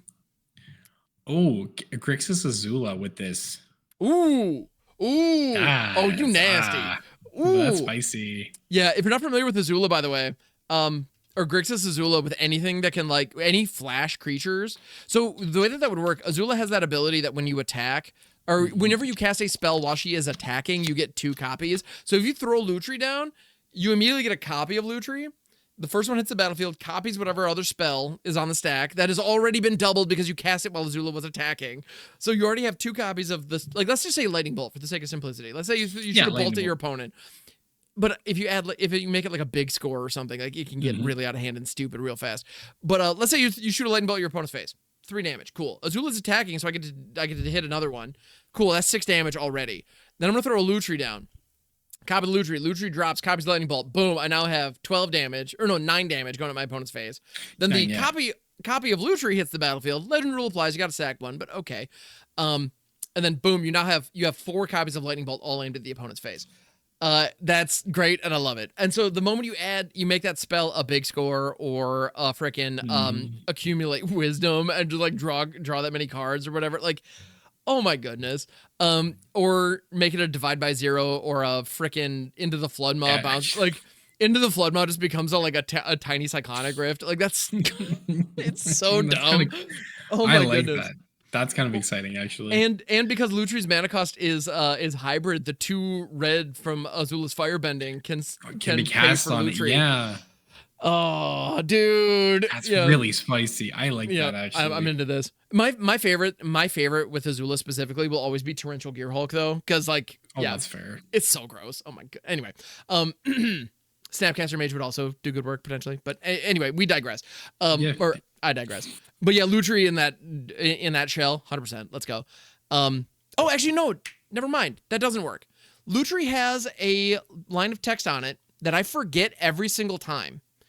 Dualcaster Mage does not have this. Lutri does. When Lutri enters the battlefield, if you cast it, copy target instant or sorcery spell. So a copy of Lutri that wasn't cast doesn't trigger, unfortunately.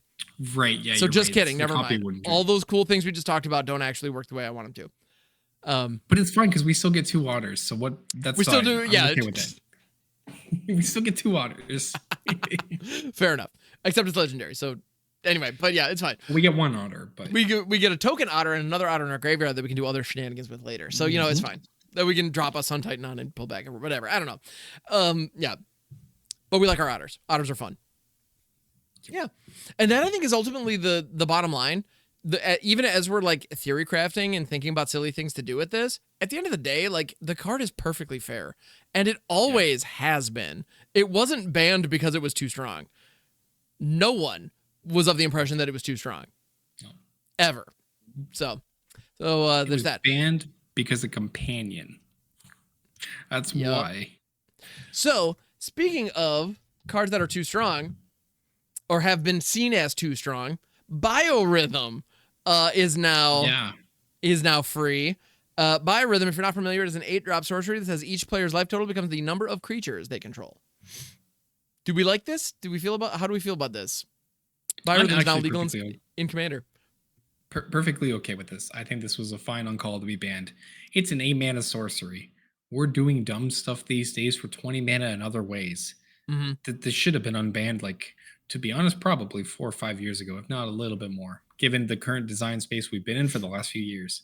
I think this was fine. Like, to get to 8 mana takes a little bit of work, and you've got to at least have a creature yourself. And if a person's playing a non-creature deck, well, they were going to die to some other way anyways.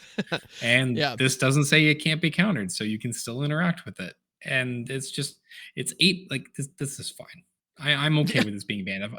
If I die to this being, like, if I die to Biorhythm these days, I had it coming. If I didn't have a creature down in my creature-based decks, I'm not doing either. I was a threat and I deserve to get taken out, which is fair, or I just wasn't doing something right and had a bad draw, and I'm gonna go to the next game. Right. Like, well, and I understand the fear of like this coming down like right after a sweeper. Like, I get the idea of like, and especially instant speed sweepers being a thing. So like, yeah, on my opponents, on the end step right before my turn, I kick a route or cast a final showdown or whatever, then untap, play a 1-drop or a freaking Ornithopter, and then Biorhythm. Like, I get that, but in a world where stuff like Expropriate exists, like, we're still talking about a 2-card combo situation here, and Biorhythm is on the Game Changer list. So like, you're only going to see it in appropriate pods. Yeah, and I'm with you on that. I think Game Changer makes sense because, like, yeah, it does end the game on the spot. Exactly. It can end the game on the spot. So, all right, sure. But yeah, I'm with you. It's an 8-mana sorcery. I mean, at the end of the day, Emergent Ultimatum is like 7 mana. You win the game if you build the deck correctly. Expropriate, Cyclonic Rift, like, those are all fine. Like, so why wasn't this right? Well, exactly. Yeah. And I mean, comparison to this, like, honestly, this should have been unbanned when Worldfire was unbanned. Because the same argument. You can throw down a 1-drop with a Worldfire and someone's going to die to like a Llanowar Elf. Yep. Yeah, or like World Fire into Spikefield Hazard or something. Like, okay, Yeah, or sure. something. Like, exactly. Yeah, same deal. Yep, I'm with you on that. So Yeah, it's I think powerful. this is good. Yeah, powerful. I feel like this is exactly what game changers ought to be. Like really strong cards Absolutely. that can impact the game very, very swiftly. Also, one of the things I love about Biorhythm, it actually ends the game. Yes. That's the thing about this is like, yeah, when it hits, it just ends and we're done. You know what does the exact opposite? A card that is now on the game changer list and it always should have been. Holy balls! Farewell. Oh yeah. Fuck that guy. Excuse my language. I hate this card. No, This I'm with is you. actually my most hated card ever. Easily. Dumbest stupid card never should So printed. Thank you. Oh my god, I hate Thank it. you. Yes. Never and should I have know printed. 6 mana. Doesn't even have planeswalkers. exactly. Like I would hate this card so much less. If instead of choose one or more, it just said exile all non-land permanents and all graveyards. Just do everything. Just hit everything. Literally everything. Yeah. I would hate that too, but it would be like much more yeah, I don't get me wrong, I would hate that too. I'm not saying they should print that, but like oh yeah, no, yeah. It would be so the much taste worse. would be better. It wouldn't it wouldn't feel quite so bad. Yeah. I feel like the aftertaste, like after I see Farewell cast, my mouth just kind of goes like I'm not feeling every good. time. But if this was also just it hits all non-land permanents, my opponent off their planeswalker, the taste wouldn't be great, but it'd be more palpable. Yeah. I wouldn't want to throw up. Yeah, it would still be unpleasant, but it wouldn't be quite as bad. Yeah, no, this card, and the reason that this card sucks so much, well, I mean, so many obvious reasons, but from an actual gameplay perspective, and why I would 100% agree with this being on the game changer list, pure practicality, right? Just no matter how you play it, no matter how you think it is, no matter how fair you think it might be, at the end of the day, this adds often, in most cases that I've witnessed, this adds at bare minimum of an hour to a game. I don't know about you, but my time isn't like unlimited. And if we're nearing an end of a game and somebody drops and I'm about to win the game and somebody drops a biorhythm and kills me, good for them. Like, well done, GG's. Perfect. You got it. I can pack my stuff up and go home. Like, but if I'm about to win a game and somebody throws a farewell, if I pack up and go home, I'm the asshole. And it's like, wait, what? Like, what's it's like, yeah. Like, I'll be honest. Yeah, and like literally, if you're ever queue up against me in Brawl and you want 6 mana, you win the game, this is it. If you cast this against me, even if I can play through it, I will concede because I hate looking at it. I hate seeing this resolve. I despise it with every fiber of my being. Magic the Gathering as a whole became worse when they printed this card. Yeah, this card was an absolute mistake. Like, it just was. I would challenge you. It's not a negative challenge, but I challenge your point about when this is cast, how much time it adds to a commander game. Yeah. I would actually argue the time impact is worse than an hour. I think it's closer to an hour and a half, 2 hours. Like, it's just such a brutal reset, especially if the type of deck it's in is like Planeswalker control. That's not an immediate win. That's a slow burn. And I'm like, time is finite, like you said. Like, my commander games, hour and a half, sweet spot, perfect. 2 hours occasionally, sure, we grind it out. Can be fun if the vibes are on point, but like, you're stretching, you're pushing it at that point. Yeah, absolutely. Hour and a half. I love that sweet spot. We do our stuff. We know what we're going into. It's play my card, a little bit of chatter, pass the turn, play the card, pass the turn kind of thing. Right. We're resolving stuff, we're interacting, we're doing stuff, but someone's gonna win. It's like an 8-9 turn game. We're doing powerful things. I'm cool with it. Come turn 6, if it's been an hour and a half, we're about to go and it's farewell, I'm out. I'm gonna step up and scoop them, say sorry. Congrats, you played farewell. You auto beat me. I'm out. I'm kind of 2 hours in. Yeah, and that's one of those things where like, if you're in like a tournament environment and somebody farewells you and you have an opportunity to come back from it, I get it. But like, if I'm in a situation where it's like, I got work tomorrow, guys, like it's, it's already 10 o'clock. Like I'm not going to play this through. Like, this isn't worth it. And so, this being on the game changer list, I think long overdue. The fact that a game changer list existed without this on it, I think is silly. So yeah, it's about frickin' time. Like, the fact that people genuinely thought they could run bracket 2 with this in it is disgusting to me. It is. Yeah. Should have been banned, to be honest. I wouldn't hate Who that. said that? Who said that? What? What? Ban culture's gotten ridiculous. I literally am that guy who's like, people need to stop calling for bans. What are your thoughts on farewell? They need to ban that card. It's the worst. I'm totally that guy. I need you to know I am aware of the hypocrisy, but here we are. Yeah. So anyway, so this card is a unique hatred for me. And so it's finally on the game changer list. The fact that it wasn't previously is wild to me. So yeah, hugely. Long overdue. And it's funny, actually, I do run this in one deck. I have one deck where I do have farewell in it, and it's a bracket. It's my Giganta bracket 4 door to nothingness pile. And I got to be honest. Okay. I kind of want to. I do want to take it out, but I don't know what to put in its place. Progenitus. Done. You got it. Yeah. Okay. Which also could we? I mean, Progenitus, not a game changer. What's up with that?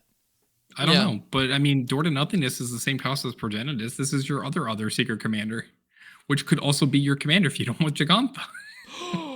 Giganta actually helps pay for the pay for the door, so I actually really genuine. It's funny, Giganta was originally a placeholder in that deck. I was just like, it's a 5-color commander that I happen to own. I'll just put it down, and then like the games, I realized like, oh no, Giganta is like, it covers half the door cost on its own. It's so good. It's like, oh wait, no, this card actually is genuinely fantastic. So like.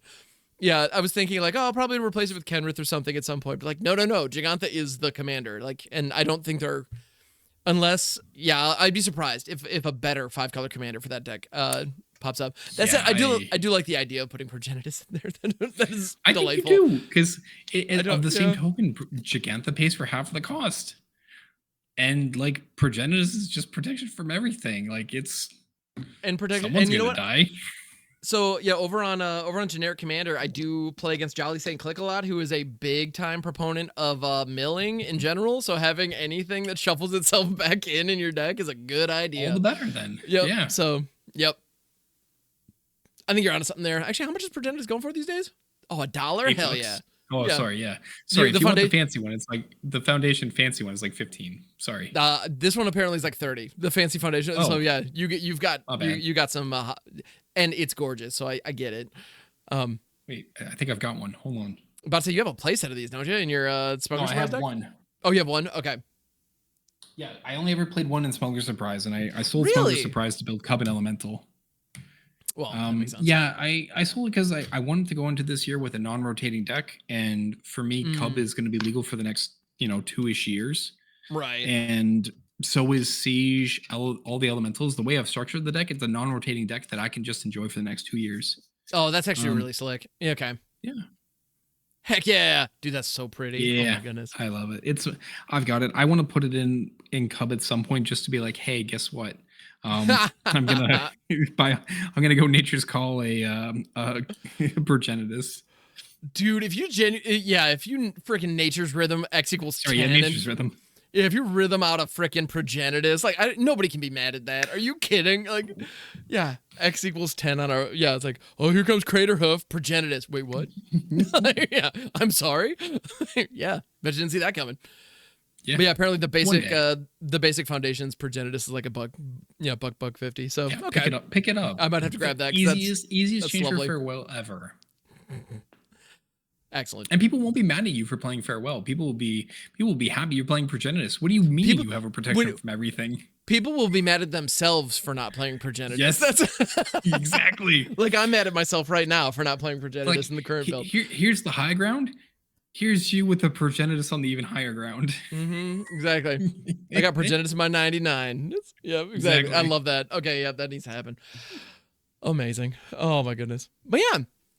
So this was a big week for just various and sundry bans and whatnot. Oh, also the breakdown, the commander ban announcement had a ton of stuff in it. The amount of the amount of like justifications and updates and like them talking about other cards that were considered to be like banned or unbanned, like a ton of thought went into it. And Gavin is very transparent about that. And one card that actually did get mentioned in that was Grossobrand. So it's funny because they talked about back to back. They talked about Iona, Shield of Emiria, which is an angel that is just egregious and unfun. But and which I think is currently on the ban list. and On the should be ban list, should forever. stay on the ban list. Yeah, Yeah, absolutely. this one it denies one color from being played at all. So monocolor decks just get completely isolated and shut down from the game, and so this is pretty unfun. And Griselbrand is literally banned because of power level reasons.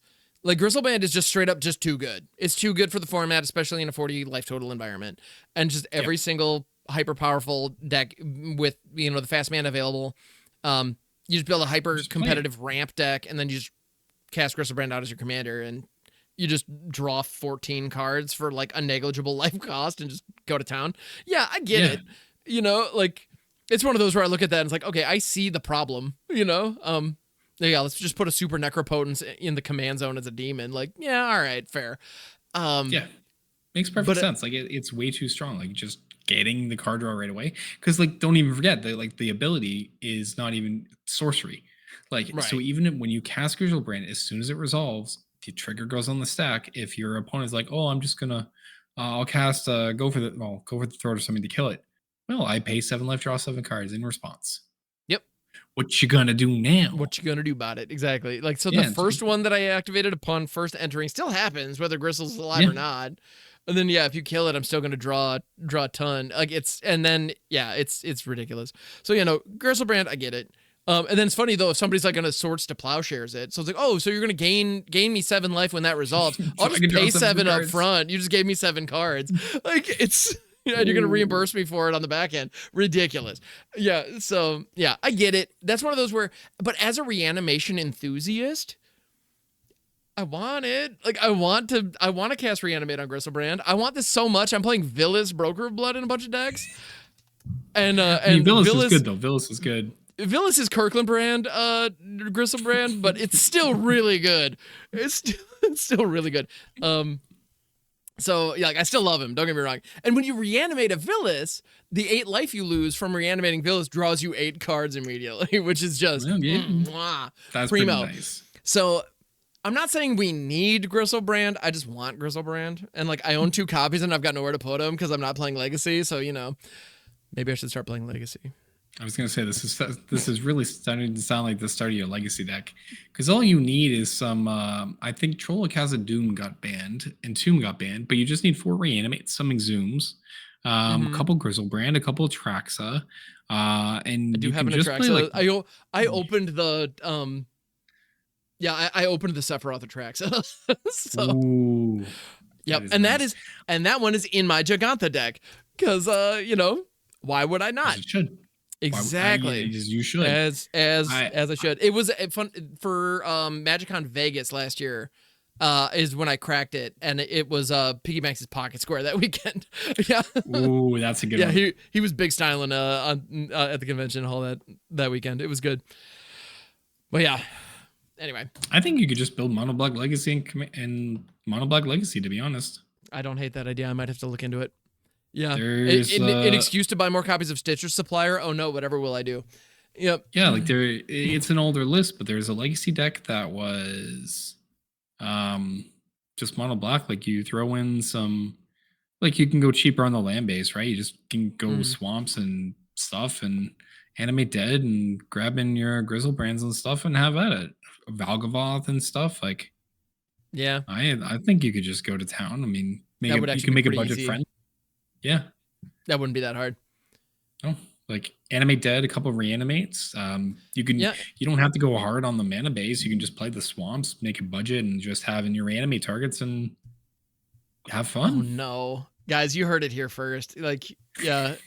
There's a non-zero chance my legacy arc might be starting. We'll see. Because it's funny when I do it. Did I convince you for legacy? Maybe because when we talk about when legacy or vintage get discussed, legacy and vintage are just completely different animals. And the fact that I tend to lump them together shows you my ignorance on the topic, which I'll own. But legacy is one of those where I assume a deck is going to cost me $1,000. But to look at it, like I own 2 copies of Griselbrand. I already own more Dark Rituals than I know what to do with. Like, and like realizing that, like, yeah, like another copy or 2 of Atraxa, and and a copy of Valgavoth. Like, if I drop $100, I probably have a decent mono black legacy deck right now, and that idea is really alarming. like Yeah.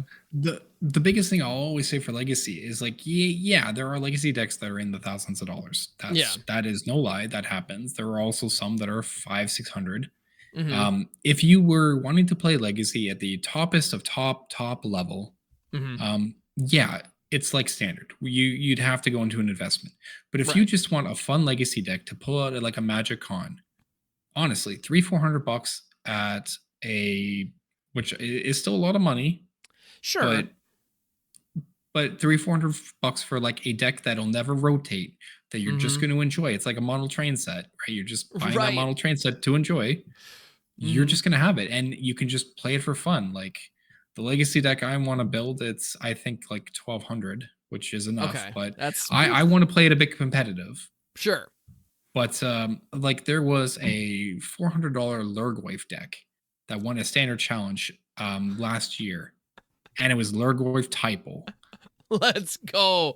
You can literally play anything in legacy. You can have budget too expensive.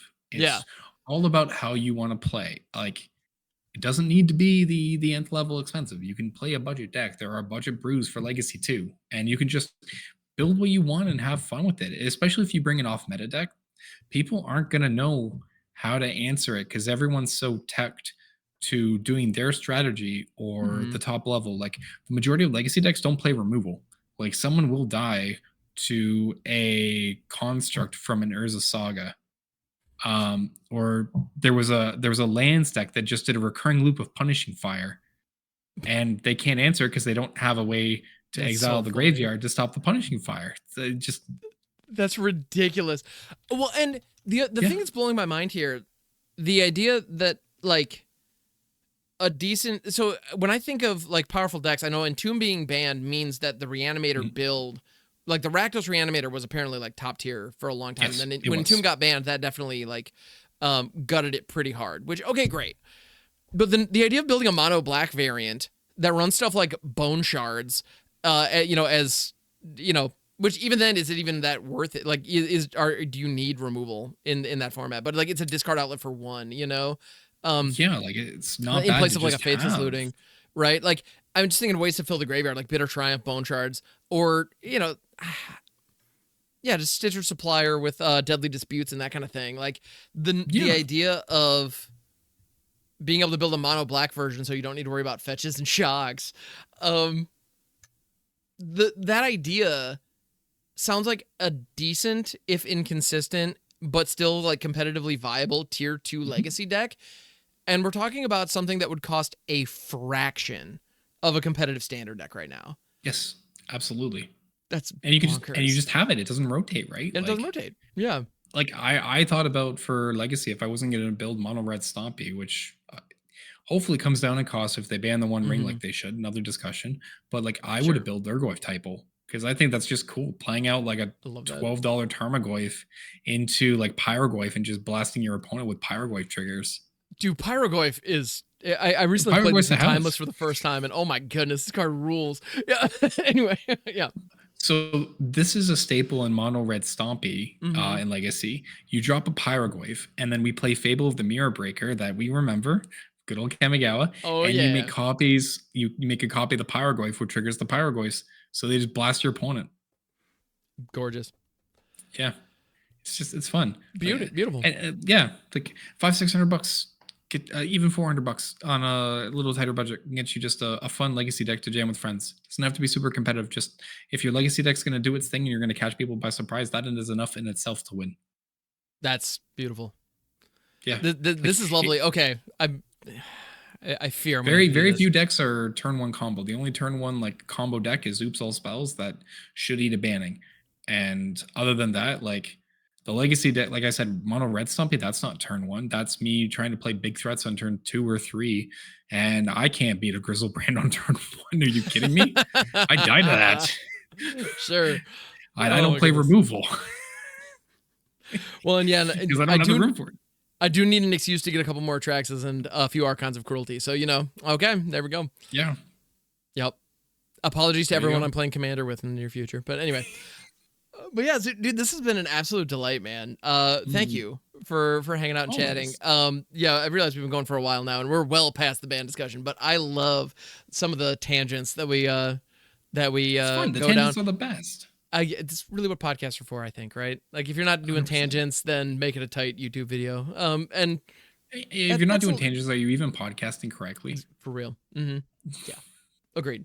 And I think here on the MagicJank podcast, we podcast correctly. And by that, I mean, post at awkward times, you know, and without a consistent schedule, and ramble way too long, which, you know what, on average, the amount of minutes per week is pretty good.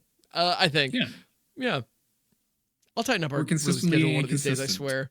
Anyway, yes. But yeah, dude, Astros, thank you so much for being, and also thank you for being available on the Saturday to record. I appreciate it. And yeah. Probably.